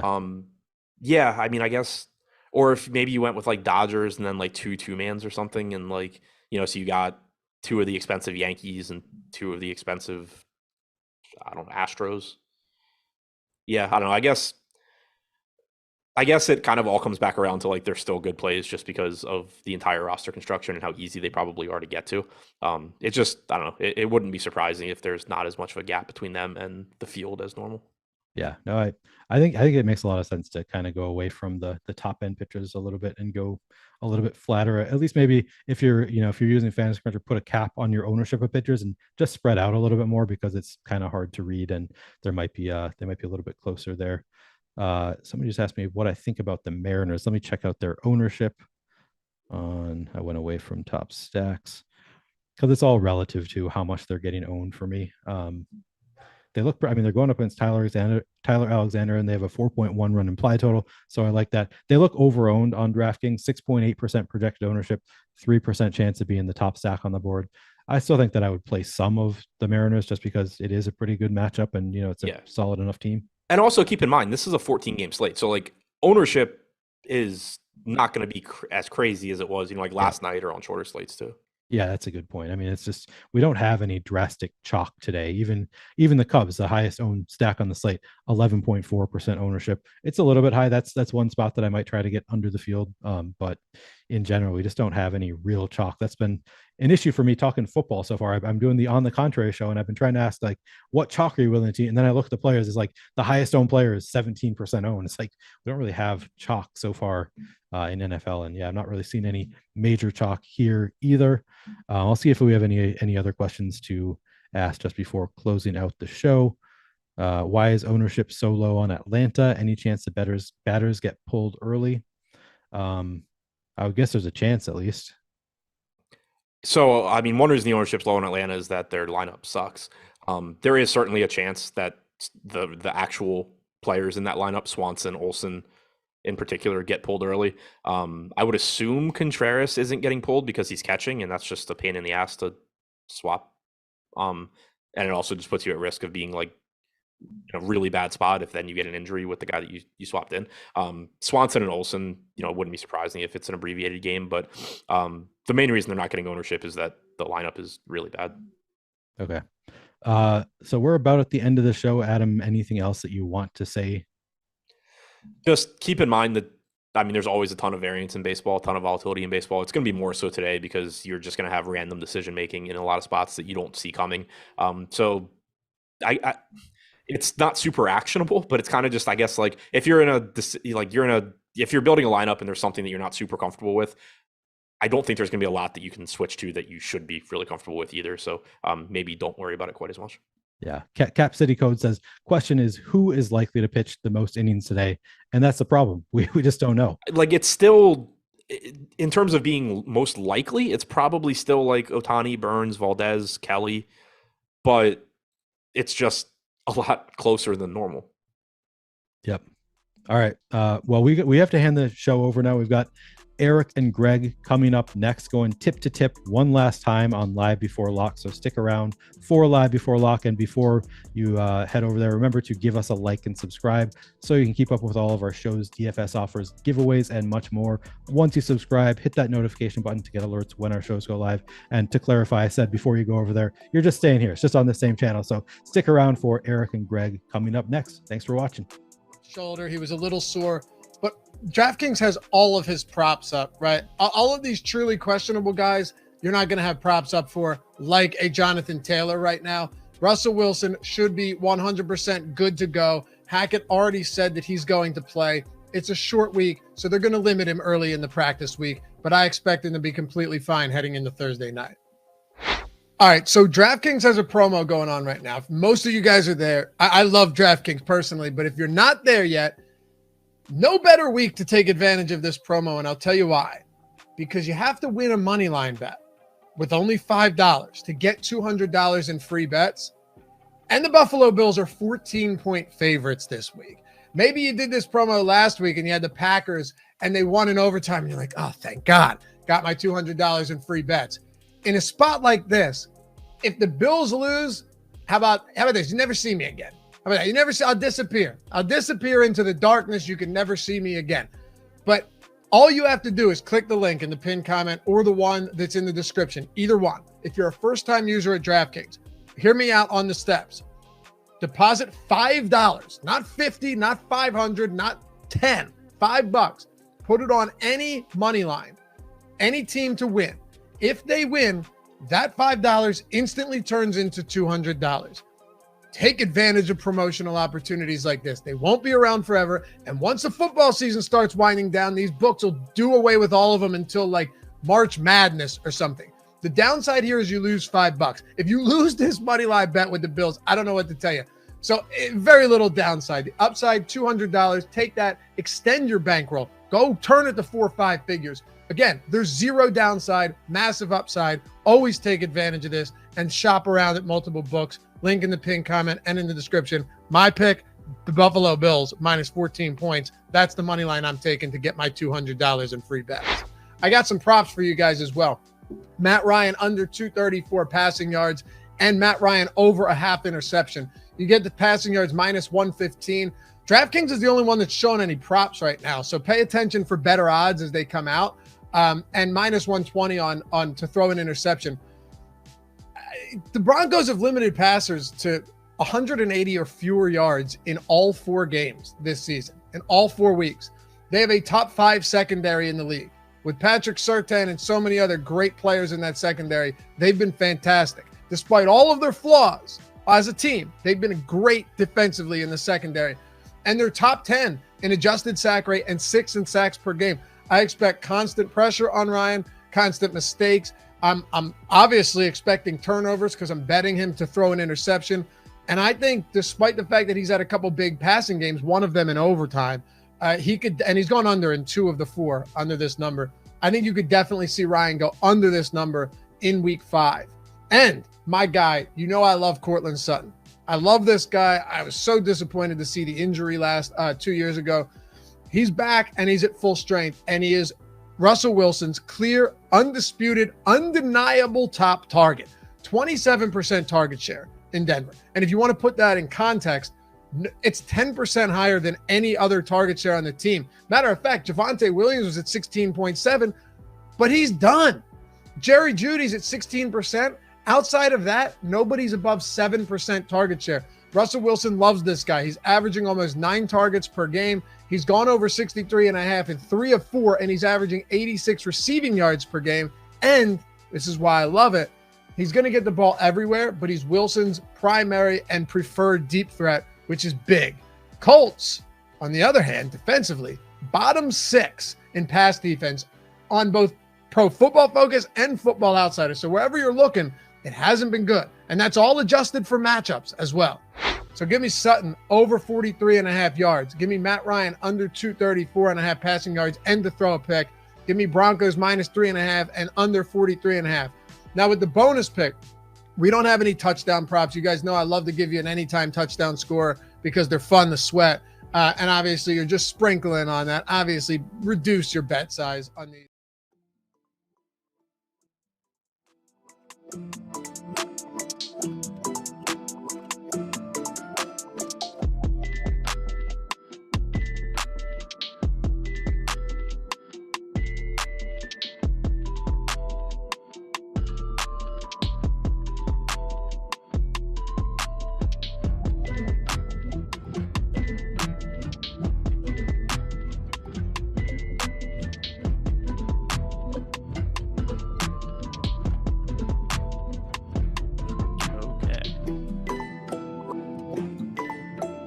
Nope, you didn't.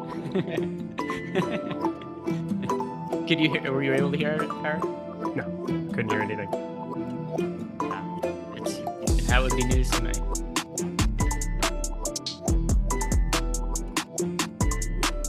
Man, tippers. We've got basketball in 13 days. I can't wait. That's all I did this morning was put together my basketball stuff. Yeah, I did a lot of bets for the season on DraftKings today because I had a bunch of lines posted. They've like over-unders points, rebounds, and assists for almost all of the top end players in the league, and some of them were just kind of off looking. I was going through win totals. Right.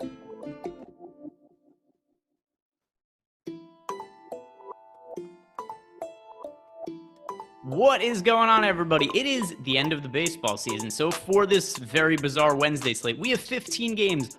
All of the teams are playing today, although there have been some cancellations. There's also rain in the forecast. That could lead to some other issues. But what better way to close out the baseball season than with Eric and I trying to figure out what the hell is about to happen. So while you guys come in, like the video, subscribe to the YouTube channel. Eric, final baseball show of the regular season. And there isn't that much going on in the playoffs either.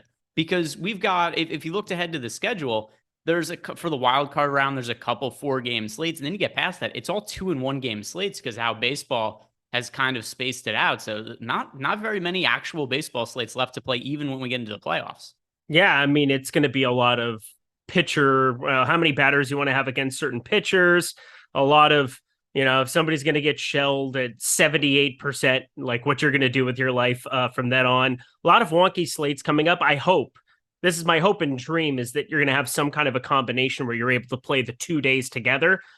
But we know how DraftKings and FanDuel operate from time to time. It's all about the single game. It's all about the individual one. So at the same time that this slate is just bonkers, it is batshit crazy. I'm going to relish in it. I'm going to enjoy it.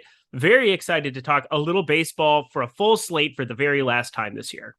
Got a super chat coming in already. And then I've got a quick, I mean, I guess we could also cover some time with nonsense here. It's, I don't know how many strong takes you have for the baseball slate. I'm looking, I'm like, I don't know what the hell to make. I'm building. So I guess this is a good time to kind of do this. I was never going to 150 this slate. I built out 5 lineups on DraftKings. I built out 5 lineups in FanDuel.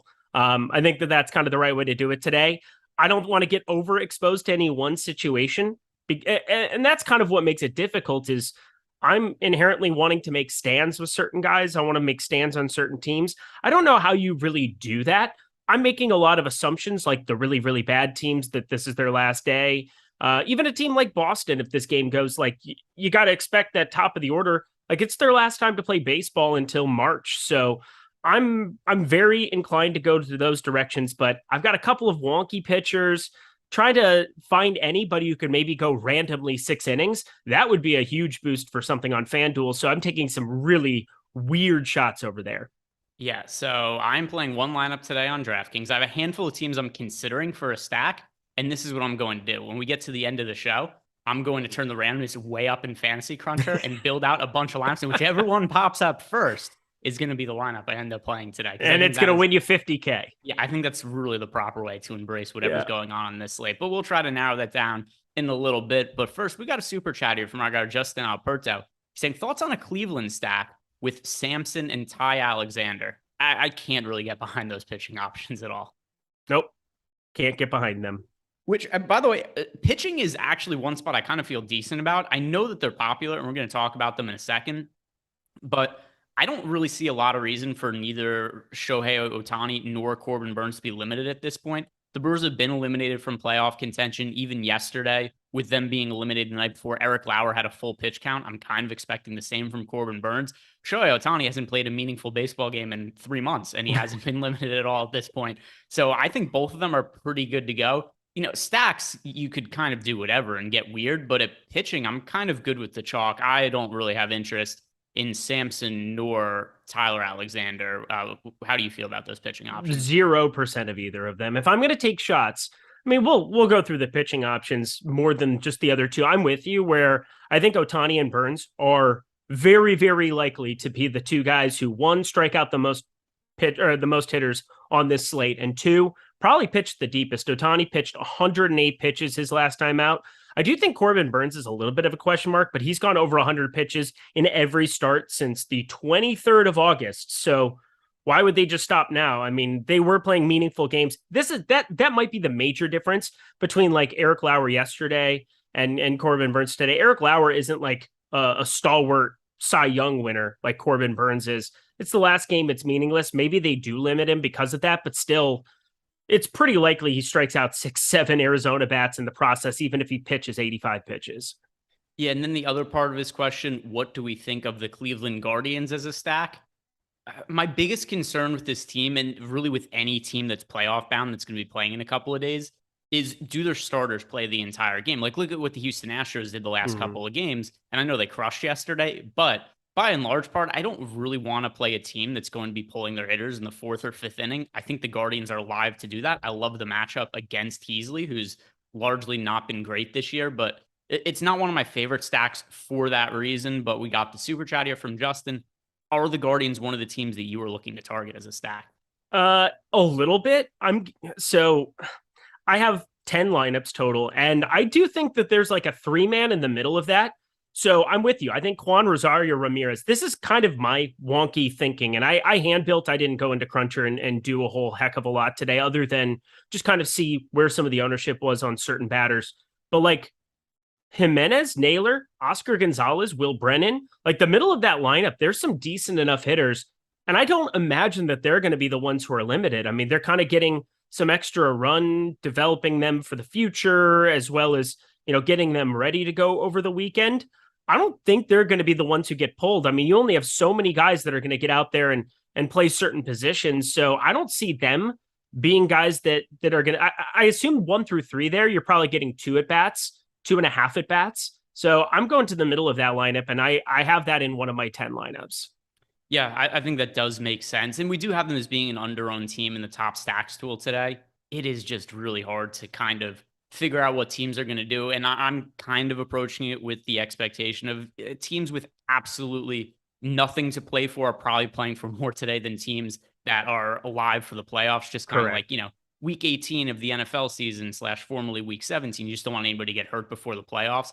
So I'm kind of trying to avoid some of those teams. And then one other thing I want to ask you, what are you doing with the weather? Because I know I live not that far from New York. The weather's been shitty all day today. There's rain in the Boston area as well. So both those games look like there could be potential issues. With those games both being irrelevant, I guess they could just cancel them and not make it up. That's certainly something that's a concern for me. I'm not going to play them because look at the totals around the entire board today. You have the Dodgers and you have everything else. Like, what am I really missing out on by trying to go to these spots? Specifically the Mets, not really there. I do have a Boston stack, so I am going to be paying attention to that one. I assume that they just get that one over with. I think that the weather looks okay there. Let me double check with the old Google machine, but I know the Mets out my window. Oh, okay. Well, you don't live in Boston. Oh, I thought you were talking about the Mets game. Oh, yeah. No, the Mets game. I'm not even touching it just because I don't care. Like, I'm not going to play Trevor Williams.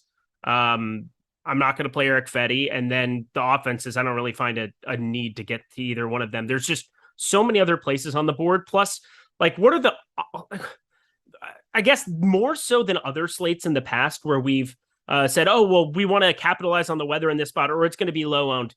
Like, I don't really care. I just need some teams who score 7, 8, 9 runs just so that I can kind of have a chance.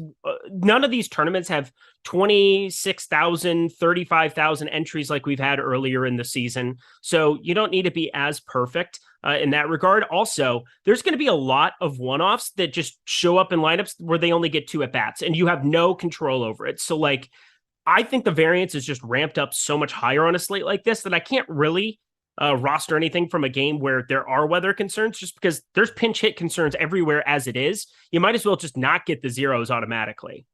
Yeah, I do think, though, the teams that are going into the playoffs have the most pinch hit risk. Like the Dodgers, the Astros, these are teams I expect to pinch hit.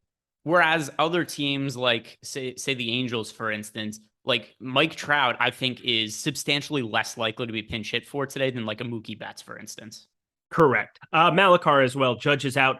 I kind of assumed Judge was going to be out. They haven't rested him at all coming down the stretch to get to number 62. He got to 62. He's your best player. He's having a historic season by any standards. Why would you play him to hit number 63, 64? Screw that. Like, congratulations. It would be the weirdest thing ever for Judge to have played. So I already bet Texas money line. Feel really good about that, getting it at plus money. And now it's moved to like minus 106 because I never assumed Judge. He hasn't had a day off in like 3 weeks. Yeah. What's the best way for people to get access to your the betting information from you, Eric? How about stokastic.com/Lindy's, where you can sign up using GE Insider or EL Insider. Sign up with either one of those lovely promo codes. You can find Greg. You can find myself. He dropped a Phillies bet. I'm going to be looking into that a little bit.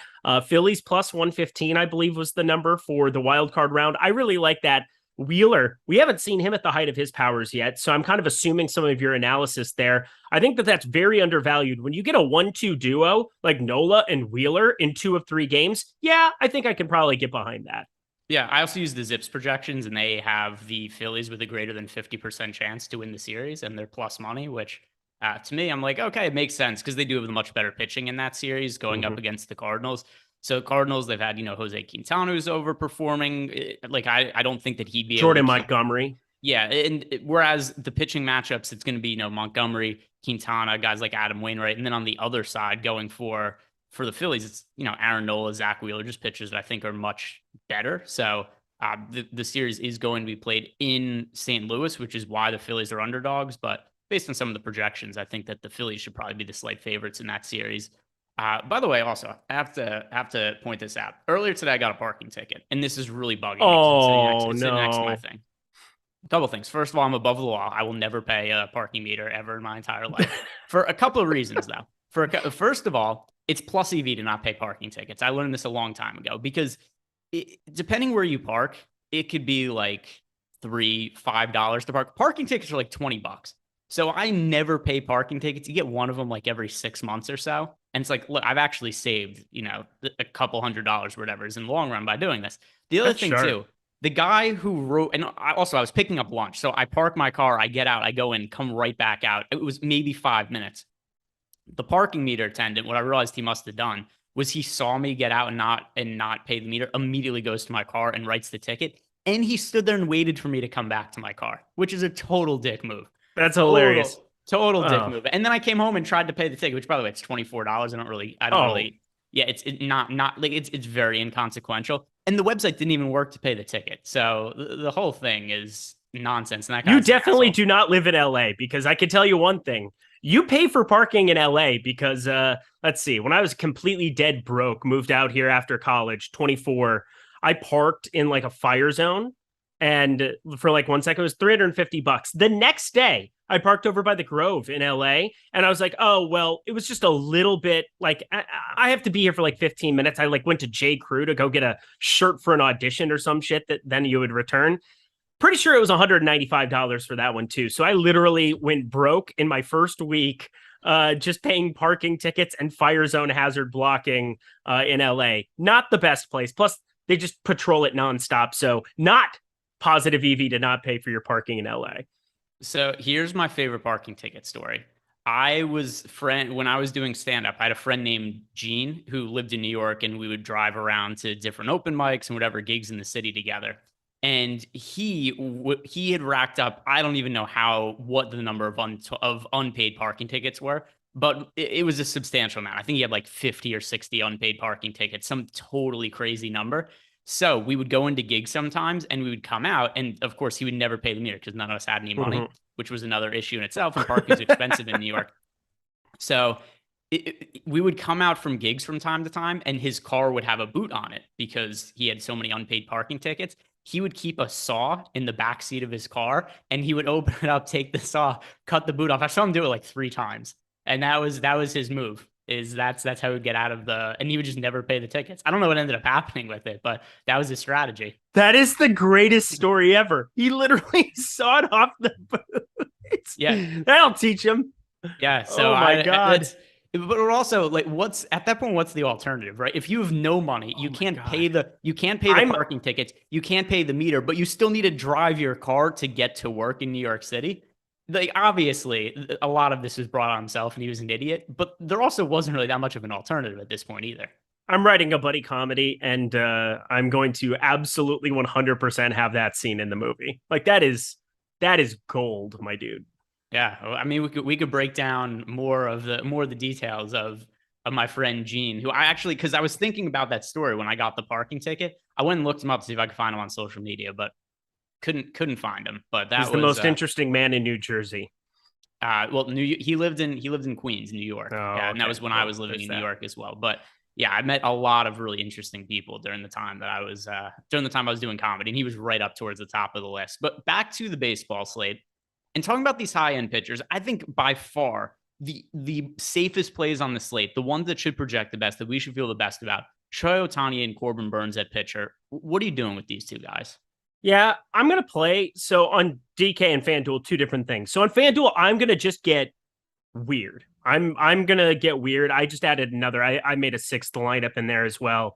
I have 1 share of Ohtani over there. And then the other 5, I'm just going to get wonky and try to just do a completely different roster construction because they're going to be 65%, 60, 80. I mean, they're going to be really, really popular, the combination of them on FanDuel. On DraftKings, it's really hard for me to get away from playing one of the 2 in every single lineup. Like that's going to kind of be the way that I go about it. I do think the chalky construction is going to be people playing Ohtani and Burns together. Salary with the number of teams that have random dudes who are 2,500 or lower that you can put into lineups. It's pretty easy to put the 2 together. If you want to just get different and weird with your stacks, I don't blame you. But for me, I do think that there's a couple of spots for pitcher. And also, if Ohtani is randomly limited, if there's a non-zero chance, Corbin Burns, he could throw 80 pitches and it wouldn't shock me either. So it's not like at the same time that we're talking about how secure they are. And I agree, the best strikeout arms, and I think they have the highest potential of scoring on this slate by a large margin. There's a larger amount of variance here than what would normally be here because of the situation. So I am going to find ways to get away from the two of them together in lineups. Yeah, I think that is sensible to an extent, other than it's kind of hard to find who some of those guys are. But I'm going to ask. I got two guys that I hate, but that's fine. All right, well, tell me how much you hate him to the point that you're willing to, or how you could willingly roster them. Yeah, I'm going to get to Domingo Germán against Texas today. I don't really know what to say about him because he's a guy that I've been picking on constantly all year, and I do have a Texas stack on the other side. But for DraftKings purposes, trying to find somebody a little bit cheaper, kind of flip the roster construction, I don't think he's going to be a guy who comes out and is limited here. He's been very bad for them, and this is an arm that used to have some serious strikeout stuff. He's down to an 18.7% K rate on the season, but he's been built up now. He went, 37 pitches on the 16th, 66 on the 24th, 78 on the 30th. I think this might just be something where they give him 85, 90 pitches and try to build him up to that point where, come next week when it shows up like a 7-game series, it's a little bit different where Domingo Germán could end up being a part of that rotation or take a bulk reliever role. Why not just build him up in a meaningless baseball game here? So 85, 90 pitches for him, I think is well within the range of outcomes. And so for me, that is kind of the guy that I've found to get a little bit different with. And the second guy is Merrill Kelly. He was abysmal his last time out going up against San Francisco. Gave up 8 earned, but overall, he's also not a great strikeout arm. But I think it just comes down to an opportunity where he also could see 90, 95, 100 pitches if things are going his way, because that's just what Arizona's been doing with some of these guys, and Zach Gallen, him, and so on and so forth. So Merrill Kelly at 9K, just a little bit of a pivot in the event that either Burns or Ohtani do get a quicker hook than we think. Yeah, and by the way, some of the other high-end pitchers that we know for sure are going to be getting quick hooks. So let's run through some of these other top-end guys. Framber Valdez, we saw Justin Verlander was lights out yesterday. He got a quick hook. Framber Valdez is going to be limited today. No doubt about that. The other one is Clayton Kershaw. We've officially gotten word that he is going to be pitching around 4 innings or so. So those are the other high-end pitching options that we have today, just in terms of pricing. And it's going to be really hard for me to consider Valdez or Kershaw for those reasons. Are you on the same page with that? Yep, I'm 100% with it. Valdez and Kershaw aren't in my, I wouldn't have them in. You're basically hoping that Ohtani and Burns just fail. And I don't think that the margin, there's just no point in playing Valdez or Kershaw to me today. Yeah, totally agree with that. And then talking through some of the other pitchers, I have a contrarian one that I like for cheap. Very cheap. Very, very cheap. Can I guess who it is? Yeah. Waldichuk? Yeah. It's just based on talent and the fact that there's to me very limited risk of him being limited. He's one of the top pitching prospects in baseball. He clearly has really good stuff. He's in a good strikeout matchup against the Angels at the very least, and no ownership there. He's cheap. The numbers are absolutely horrific for him this year. So I can't pull anything positive from that other than be like, his stuff is pretty good. He's got a mid-90s fastball. 6 starts. He's had 6 starts. His minor league numbers weren't all that great either. I know. But he had struck out guys there. But the strike, that's really what I care about. The strikeout stuff, 24% K rate in the major leagues this year, 34% in the minor leagues. I do like to look at the Zips and Steamer projections. They have him right around at 24% is the true talent level for strikeouts. And then you just kind of look at him, no ownership. If you wanted to pay up for an offense that's going to be a little bit more popular or is more expensive, like the Dodgers, it's easy to get to if you have Waldichuk in the lineup. You don't have to worry about the ownership if Waldichuk is the pitcher because nobody's playing him. So that's my cost saving option that I also feel terrible about, but I do think it makes more sense than the other cheap pitching options. Hey, Greg. Yeah. How much Waldichuk could a Waldichuk chuck if a Waldichuk could chuck wood? There's only 35 minutes left in the season. You could do this. Yeah, it's quite a bit, Eric. Quite a bit. Don't treat me like an equal. I'm funny too. I tell funny stories and jokes sometimes. I'm looking forward to your buddy cop show. I'm looking forward to it a lot. Is Ken? Are you gonna? Yeah, I'd leave the Waldichuk thing out of it though. If I'm being okay, honest. thanks. I will. Because every once in a while you need an editor. Every once in a while. As far as the rest of the pitching options go, is there anything else that makes any bit of sense to you? I think that the pitching options we could be pretty limited with. Yeah, Pavetta would be fine. I just hate him, so I'm not doing it. But if I were playing more lineups, I would get to Pavetta. That's about it. Aaron Savale makes sense too. Kansas City's not very good, and I don't think he'll be crazy limited either. He's got a higher K rate. What? Don't look at it. What do you think Aaron Savale's K rate is on the season? I'm looking up a different. I honestly don't know because I'm in front of me. I'm looking up a different pitcher right now. So higher than expected. I don't know, 22%, 23.2%. That I don't know. That was kind of surprising to me yesterday. I literally break down baseball every single day, like I don't know, 8-10 hours a day. It feels like, and I had no idea Aaron Savale had that good of a K rate. Yeah, and it is a good matchup for him as well. The one thing also I would be a little concerned about is that he is picking up some ownership and also could be limited with the Guardians heading into the playoffs. But once again, we kind of have that concern with all these pitchers. If you're looking for a mid-range guy, you could do worse. One other one that just because you talked about some strikeout upside, Johan Oviedo has pitched kind of surprisingly well for the Pirates this year. 3.12 ERA, 3.14 expected ERA, also a strikeout rate of 23.7%. Now, I know the matchup against the Cardinals is not ideal, but we know the Cardinals hitters are not going to be playing the full game. We already got that report. Nolan Arenado getting 2 at-bats and coming out of the game. This might not be all that difficult of a matchup for Oviedo, so I do slightly prefer Waldichuk, but 2, I think, at least viable punt pitching options, Waldichuk, Oviedo. Could you get behind Oviedo at all? Yeah, I actually can. Does he have revenge in his heart as well? That is true. He was briefly on not briefly on the Cardinals. He's on it for a while. Yeah, he was in their minor league system for like 4 or 5 years or something like that, and they never called him up. By the way, how old was he when he got signed? You never know. All right, so he recently turned 24, and he's been pitching the big league since 2016, or That's pitching professionally since 2016. So I guess they signed him when he was 17. Dude, I have so many lineups with like 5K on the table, 4K on the table. This is just wild. It's not unreasonable for this slate, but that's also why I think ultimately, if a lot of you guys are just building one lineup or 2 or 3, it's fine to just play Shohei Ohtani and Corbin Burns and then just be a little more different at offense, because the opportunity cost of going down at pitcher is you're going to need these guys to actually just outright outscore Burns and Ohtani. Yep.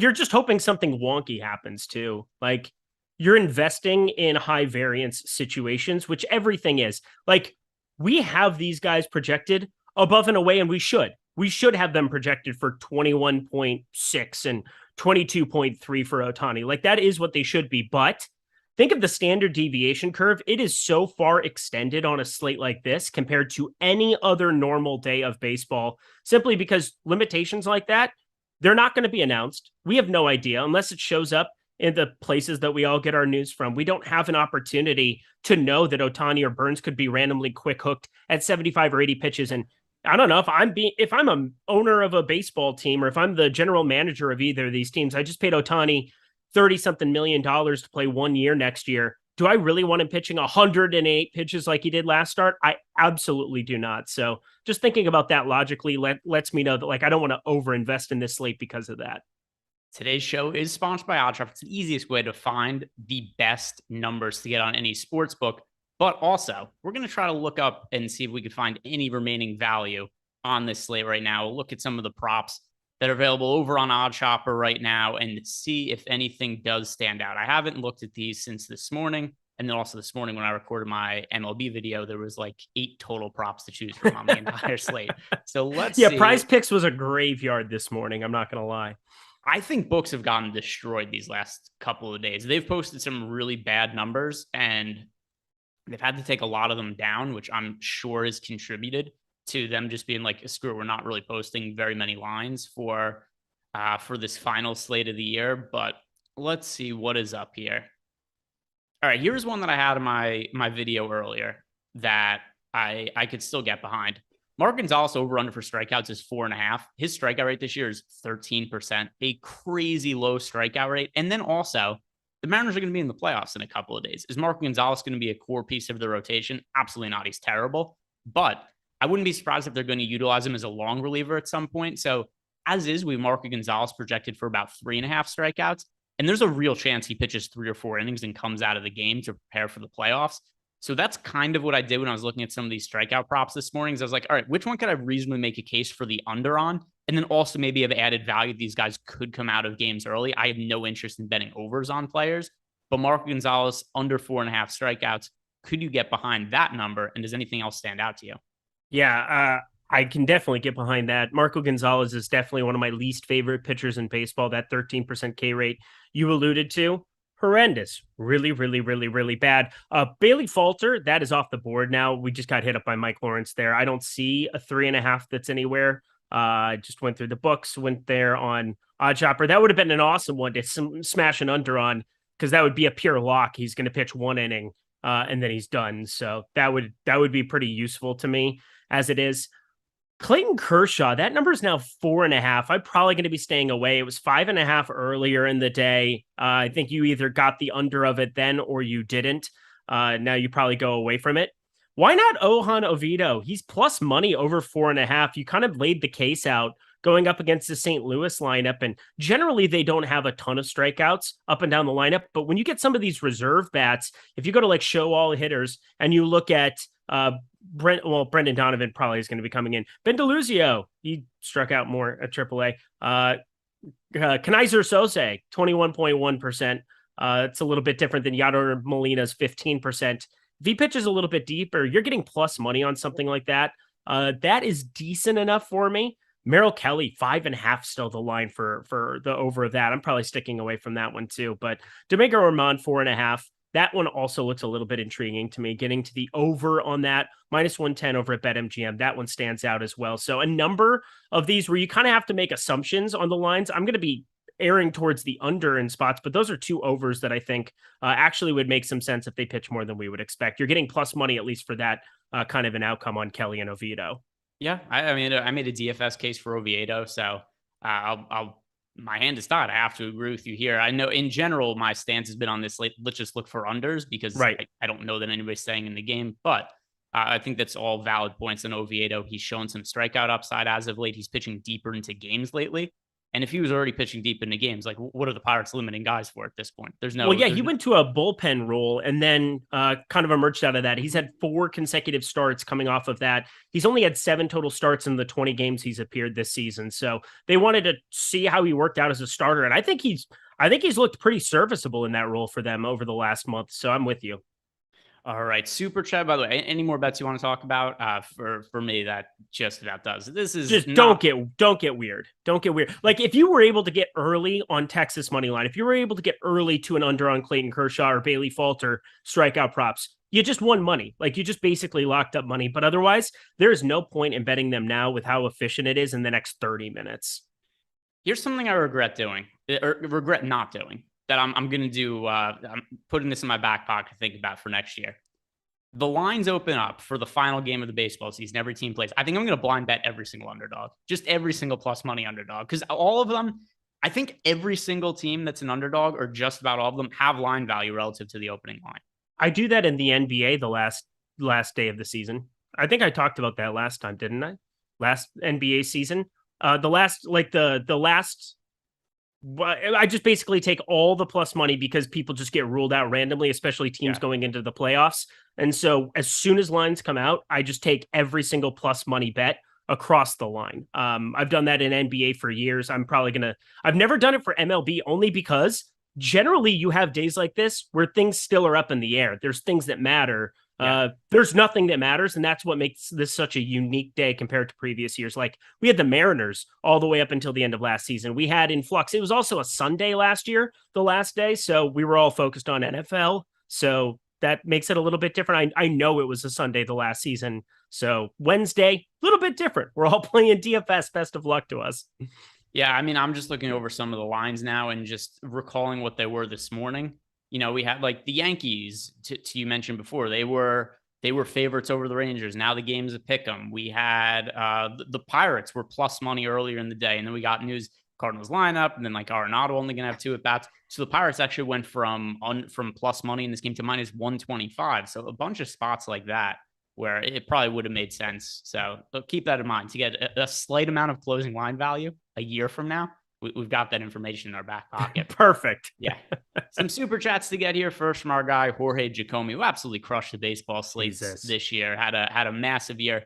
Thanks for being my lucky charm this season, Greg. For one last time, favorite low-owned stack, favorite low-owned pitcher, and which stacks would you stay away, and pitcher as well? Okay. So let's start with the pitcher angle. In terms Hard of to get away pitcher, from Oviedo. Jesus, 5,700. He's 2%. You're saying that's going to be your low-owned pitcher play? No, I was going to say that to you. You had Waldichuk and you had Oviedo. Yeah, those both make a lot of sense. Yeah, Waldichuk and Oviedo are going to be my low-owned pitcher plays. In terms of guys to stay away from, it's Kershaw and Valdez. Both of them picking up ownership in the teens when we know for sure that they're going to be pretty severely limited. I like avoiding those guys. Yep, I'll go to Merrill Kelly. He's sub 10%, so I think that kind of counts. I will also say I didn't bring him up. He's in one of my 10 lineups, so I think that qualifies me to say Alicia Hernandez is one guy going up against Atlanta. Atlanta, nothing to play for, clinched. They rolled out exactly what you would expect. A lineup where there are some missing pieces. Arcia batting second with his 21.8% K rate. Eddie Rosario, Grossman, Heredia, Adrianza. A lot of guys getting the day off. I can't imagine Swanson and Olsen are going to be long for this game. So Alicia Hernandez is another guy from a low-owned pitching perspective that I forgot to bring up. Makes a little bit of sense on this slate. And stacks. I mean, every stack that I'm getting to is pretty low-owned. I'm getting to a lot of the as much as you said Oviedo, I think St. Louis makes some sense for some of the pieces that aren't the big boppers to be getting to some of them.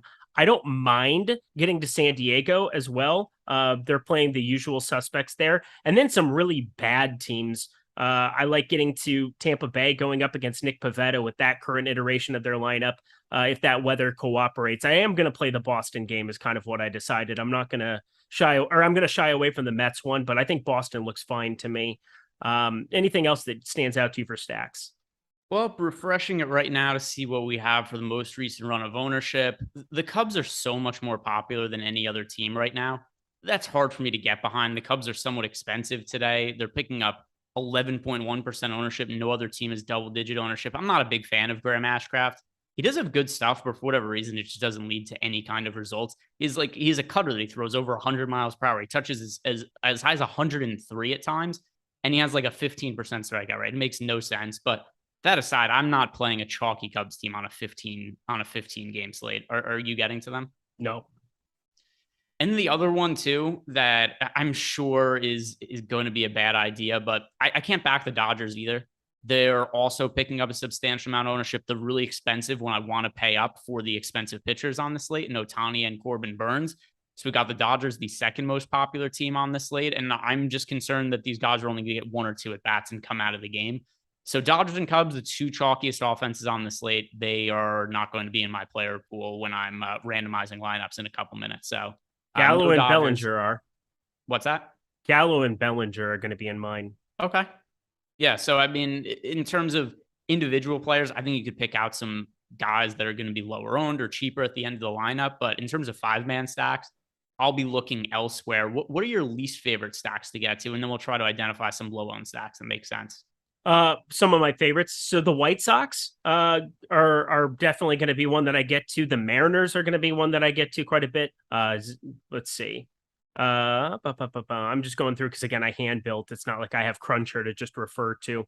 So I have that one. And then Houston, I think we kind of can guess some pieces that are going to be playing a lot. And this is where if you're building lineups in Cruncher, you have to just be smart about it. Kyle Tucker and Alvarez batting first and third there. I doubt that they're super long for this game, but you got to assume Jake Myers going to be long for this game. You can assume Diaz batting second going to be longer for this game. Trey Mancini, not sure exactly what to do with him, but it's more of like pieces that are showing up in like 2 and 3 mans from that team. And they're just guys that I've put in like 3 or 4 of my 10 lineups. So I would say Houston, parts of it rather than just like the full stack. All right. I just did some random I'm getting to from some really random players here. Oh yeah, it's gonna be beautiful. Yeah. Oh my god. I can't imagine. Let me run a crunch actually. NPCs that showed up in the lineups that I just ran. These guys don't exist. No way. In terms of lower owned stacks, so a couple of things that I think we want to focus on here, or at least for me. I want to try to avoid 5-man stacks of teams that I think are going to get pinch hit for. That's something I don't have interest in. I don't want to get saddled with a stack of, say, like the St. Louis Cardinals, and then you're only getting 2 at bats out of Nolan Arenado. Don't want any of that. Don't want the Houston Astros, who are also popular today. I know they crushed yesterday when they were only getting a couple at bats for each guy. Still, I don't know who this guy, Michael Plasmecki or whatever. Don't know who he is. Don't care. I don't want to get 2 at bats out of a stack. So I think in terms of my favorite low owned stacks, it's funny. This is a team that I didn't even really like getting to for a lot of the season, but a team like the San Francisco Giants, who, while normally they were a pinch hit risk during the season, it actually becomes less of a concern now that we give a shit. And then also we got them, they're well out of the playoff mix at this point. They're only project for 1% ownership. We have them with 5% top stack odds. That's a team that I could get behind. And yeah, I'm going to say that's actually my favorite low owned stack is the San Francisco Giants. How about you, Eric? Let's see, the San Francisco Giants. I don't mind. I played them yesterday. It's just, for me, it's also like a talent issue there. And you get a bullpen situation from San Diego. I can't imagine what Stamen's going to pitch like an inning, right? And then it's just going to be this Chrismat character who has been pretty decent, but also is not going to be pitching along for it. So they're just kind of mixing and matching bullpen arms throughout a game. That's a tough one for me to get behind. I doubt San Francisco does all of their crazy pinch hit stuff, but it wouldn't. I mean, pretty much anything is in play for this kind of a situation. So San Francisco, don't hate it. I prefer the San Diego side just from a talent perspective. And a guy like Soto, I would want to give Soto 4 or 5 at bats. We've got him locked in long term. He's been really, really bad over the course of the last month. Why not give him some extra at bats, try to build some confidence, see if you can get anything going there, just kind of keep him in a rhythm or try to get him into a rhythm, should I say. So San Diego, I think there's a chance where some of those guys could get a little bit longer, but yeah, San Francisco, maybe less pinch hit risk than normal. Yeah, and then also it's going to be a bullpen game for the Padres, but at the same time, too, I don't see any reason for them to burn their best bullpen arms. They have a wild card series starting in 2 games. I think they want to get their guys rested. I generally don't like targeting bullpen games. This in particular one, though, I just think they're playing the guys all the way at the end of the bullpen. Like I very highly doubt we're seeing the best bullpen arms for the Padres make it into this game. Nationals Mets will be delayed due to rain. Yeah, I can't imagine that. Like, what's the point of playing it? None. Cancel the damn thing. The game means nothing, right? Nationals, bad. Mets, hilariously falling apart towards the end of the season. And which, in my favor, last year, I had bets on Mets to win the division and just could not have been more upset when they fell apart at the end of the year. This year, I had the Braves, and I was oddly confident the entire year. I was like, I know the Mets are going to fuck this up. I don't care how big their lead is. And the Braves ended up coming through. But now the point is the Braves have clinched the division. The Nationals have been out of the playoff race since the 3rd game of the season. And the weather's terrible. I'm looking outside right now. So they don't even have to make the game up tomorrow. Just cancel it, move on with the playoffs. I think that's probably what ends up happening here. There are places around the internet, I will say, I just refreshed. Looks like Boston downgraded in terms of, upgraded in terms of the prospects of the game going. So that's a beautiful thing to see. I was already playing it, but wanted to let you guys know that I think it's just a full go in that spot now. Eric diving into the dark web. We've got a super chat from Eric Traub saying, "Thank you for a great season, gentlemen. I'll never forget the Oakland stack that won me a GPP. Thank you, Eric. Hashtag Team Eric and a heart. Eric, thank you. I guess all Eric's, but you fucked me. You beat me in that tournament, but whatever. Team Eric. Yeah, it's fine. Thank you for the beautiful super chat. Congrats, Eric. I remember that day very, very vividly. I had 20% of Oakland at 2% or something, and you came in. I think he had 2 lineups, won 100K. That's a good way to do it. I'm pretty okay with that. Yeah. Well, and then we've had so you got beat out by him. I had the slate that I won a few weeks ago. Oh yeah, you tied split. with Jorge. Yeah, tied with Jorge, and he's been leaving us super chats ever since. It actually, I think it's made up for it. Jorge's left us enough super chats that it's made up for the money I ended up splitting. That 13K gap or something. Yeah. It was like, oh, it's beautiful. It's beautiful. All right, let's move on to talking about some of these other stacks. And what are you doing? Because I said what I'm doing with the Cubs and the Dodgers. You mentioned with the Dodgers that you like some of the tail end bats there. You mentioned Cody Bellinger. You mentioned Joey Gallo. Are you going to make 5-man stacks of the Dodgers though? Probably not. It's hard for me. Like if Mookie Betts hit a home run, like a leadoff home run, would you be surprised? No. With Trey Turner hit 2 doubles in his 2 at-bats, would it surprise you? No. But I just think there's more upside going to other places where I can assume there are going to be a full allotment of at-bats. And that's where I just think it's got more utility getting away from both the Dodgers. It is 88 degrees outside for what it's worth. It is hot as balls. I took Duke out for a walk this morning, and he was a little bit warm even at 6:30 a.m. So that's how you know the ball will be flying. It's a better game environment than it is just about anywhere else on the board. That makes it kind of useful to get to, but specifically Bellinger and Gallo, 2 bats that if they had fully operational, like we're talking Gallo pre-New York last year and Cody Bellinger throughout his MVP season, the Dodgers are an indestructible force. So I assume they're going to get a full allotment of at-bats. What did you say the weather is in? It's like 88 degrees. It's hot as shit outside. So right now by me, it is 61 degrees and raining. Ooh, actually, it's really not too terrible. 85 currently this second. We do have 75 each of the next 2 days. It gets cold as shit at night here now, though. And it gets dark really early. And I don't know how to do lighting. Like, I don't know. I don't know how any of this. I don't know. You know what that means? It's time for another one of my parties. Oh, yeah. It's been it's been about 3 days since we did one. I missed them. Hey, honey. How you doing? I wonder how I do wonder how much continuity there is in terms of people having any idea what the hell it is that we're talking about. Buffalo Bill do a little bit of that.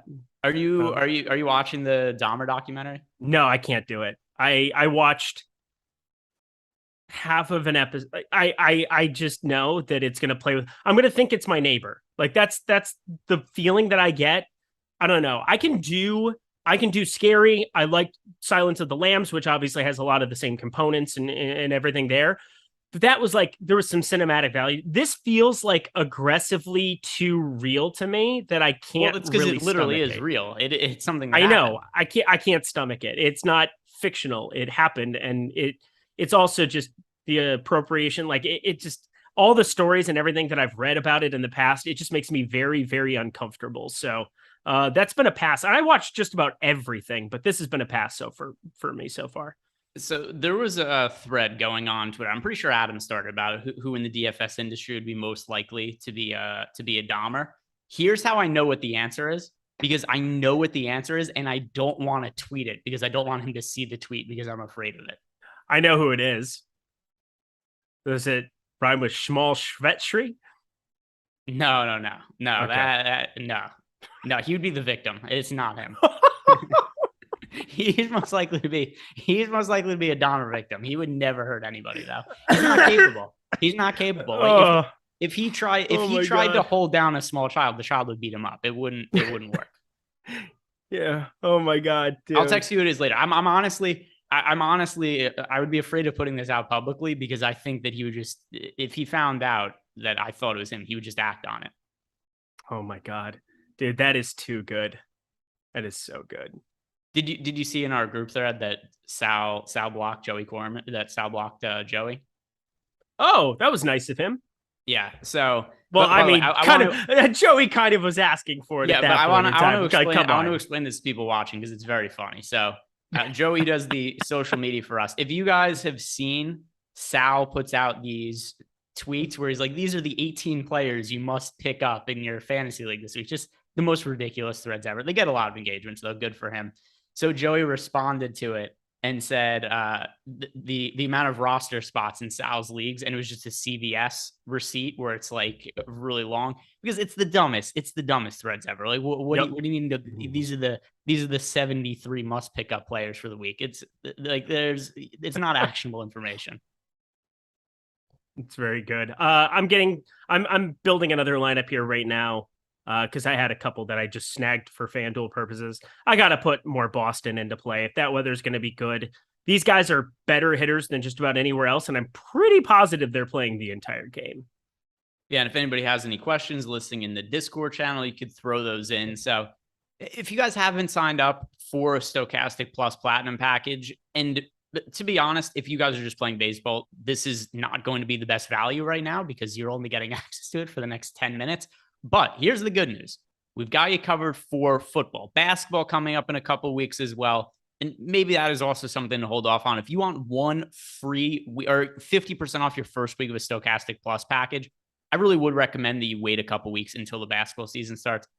Maybe that'll get me in trouble for saying that. I'm just being realistic about what the best value is. Now, if you'd be getting like one football slate. So wait a couple of weeks, sign up. But if you do sign up, make sure you use the promo code MLB Live. It's going to get you 50% off your first week of a package. And once basketball season starts, we have all our basketball tools. It's also going to cover all the NFL slates. So basketball, we've got the boom bust tool. We've got player projections. We've got ownership projections. We've got all that for football as well. So if you guys are interested in signing up for our packages come basketball season, just keep one of these promo codes in your back pocket for when you sign up in a couple of weeks. All right. Anything? Man of the people. Just trying to be honest here. Man of the people. What else from stack standpoint that we've not yet talked about that stands out to you? Yeah, I think we've kind of covered the best spots. There's going to be a spot that you don't expect where somebody gets a full allotment of at-bats. If that's Houston, that would be cool. They have over a 4.4 implied team total, and you get Tucker, Alvarez. Yeah, they always said that they were going to rest Jose Altuve, but think about it this way. If you're a 1 or a 2 seed, you're not going to be playing baseball again until Monday, right? Like at the early or Tuesday. Like that's a long wait for baseball. That's longer than they have for an all-star break where it's Sunday. They have Monday, Tuesday, Wednesday, and then they play again Thursday. This will be the longest amount of time that they have off between games all season long. So maybe you do get a full allotment of at-bats from Houston. So I do have a 5-man Houston stack that's locked and loaded with Tucker, with Alvarez, with Bregman, with those guys, just in the event that we don't know as much as we think we know about what they're going to do.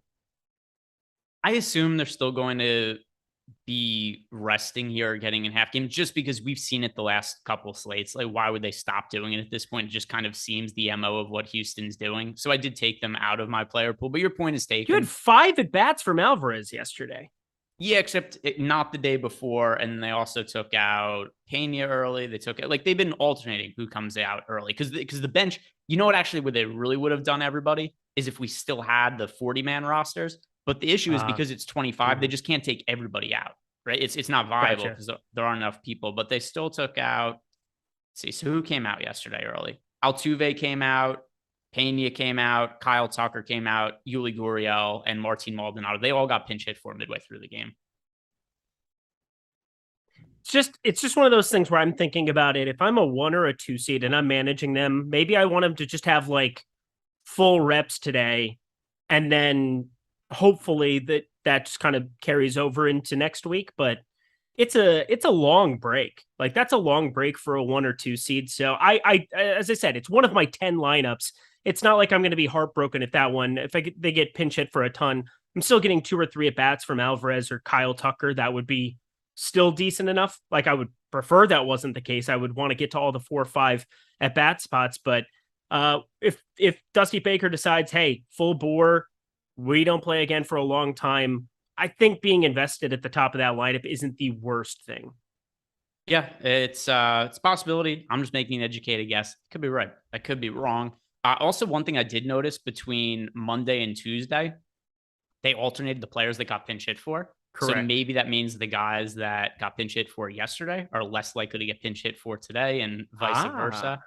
We do have a tea leave situation. So maybe leaving Alvarez off the stack and going to because I would assume Diaz is going to play the whole game. I would assume, I said Jake Myers was the guy that I was kind of invested in before, but I keep kind of second guessing myself. I'm not a manager, so I can't assume what's going to happen, but I'm trying to make an educated guess about what the upside could be if they do play the whole game, and they'd be the best team in baseball. So there's that. Yeah. So the other thing for me is the Astros are the third most popular stack on the slate. If it was a team where it was like, oh, maybe they're going to go the full game, maybe they're not, I'd be more apt to want to get them if they weren't popular. But still, it's guesswork here. My hunch is that they're going to be pinch hitting guys. I could certainly be wrong. Let's answer Brandon's question. He's a member in the YouTube chat, and he has asked this a couple of times now. He wants to know for cash games, Margot or Tucker. So as much as I said I'm a little afraid of some of the pinch hit risks for Houston, Kyle Tucker is a significantly better baseball player and hitter than Margot, so Tucker's the answer. Yeah, I would say Tucker as well. Hitting lead, they're both hitting leadoff, and Tampa Bay plays in 2 days. So like keep that in mind too, where Tampa Bay could very easily pull the plug, and you shouldn't be surprised by that either. So all things being equal, I would go to Tucker. Yeah, that's where I'm at on this as well. Playing cash today is just got to be the most insane thing I've ever heard. Yeah, this is somebody who plays Russian roulette for fun on the weekends. Like it's just insanity. Whereas of all the slates to be playing cash games on, this is honestly, I have kind of respect for you. Like that is quite that's next level actually. It's true degenerate stuff. And I think what people I think might not understand about how like I approach DFS and I don't like betting, right? Like I think of this as like I'm making investments that I have plus EV on. So, I mean, for me personally, if I don't think I have an edge or I'm uncertain about something, I'm cool with just staying away from it. But some people just are, load up the holster and fire, which, hey, I know it's entertainment for a lot of people as well. Go get it done. Does Luis Urias have any opportunity to lose the batting title today? Does he go like 0-for-4? He does have a chance to miss it. Oh, Tommy Pham scratched. That is very important. That is important for me. That just happened. 3 minutes to go. Get Tommy Pham. Just global swap him to Verdugo if you can.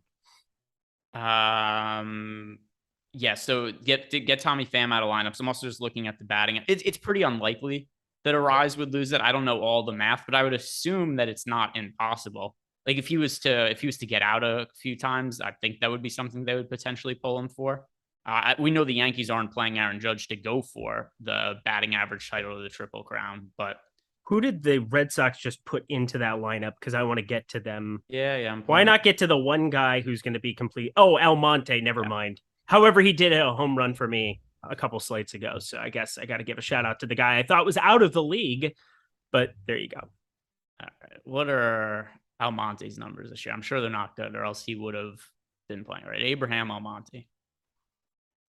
He has. By the way, Martinez might be the better global. Well, no, I said Verdugo. It makes sense. I'm just going. All right, I got that done. Good. Actually, Almonte's not that bad of a hitter. Adding 90.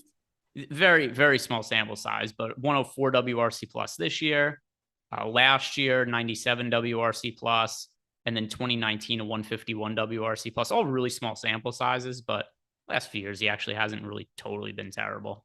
Yep, that's wild. We got a late scratch with 2 minutes left. Kind of makes it fun, getting us ready for NBA. Hurry! So the other thing too is, did you see people freaking out about Alvin Kamara being a late scratch the other day? Late scratch for wake football? Up! It was an hour and a half before. I woke up at 5 a.m. my time. Get over it. It was more than an hour. It was 2 hours before the game because I posted in our Discord channel about it. It was 2 hours before, and then people were like, oh, there was no way to know that Alvin Kamara wasn't going to play. He was questionable on the injury report, which is already an indication. Mm-hmm. And then Latavius Murray got upgraded from the practice squad the day before, and they flew him all the way to London from the U.S. Like, were they really going to do that if they thought Alvin Kamara was going to play? Yeah, all you people on the East Coast, you have zero. Quit getting so fucked up and trashed on Saturday night that you can't make a simple 1-for-1 swap and getting Kamara out of your fantasy football lineups for your $50 beer league. Get off my lawn, kids. Exactly. And those are the wise words that we're going to leave you with on this baseball program today. So if you guys haven't done it yet, like the video and subscribe to the YouTube channel. This is the end of the MLB regular season. We've got some MLB playoff slates coming up. We'll be covering those. But what we're really excited for around here, less than 2 weeks, actually 2 weeks from yesterday, the NBA season is going to be starting. It's going to be Eric and I hanging out, breaking down a lot of those slates. And that's where stuff really goes down, where we got shows, players getting scratched, all kinds of projection updates, all that kind of fun stuff. So once again, make sure you like the video, subscribe to the YouTube channel for when basketball season starts. Thank you guys for watching all the shows this year. Good luck today, because you're really going to need the luck today more than any other slate. And we'll see you back here again soon.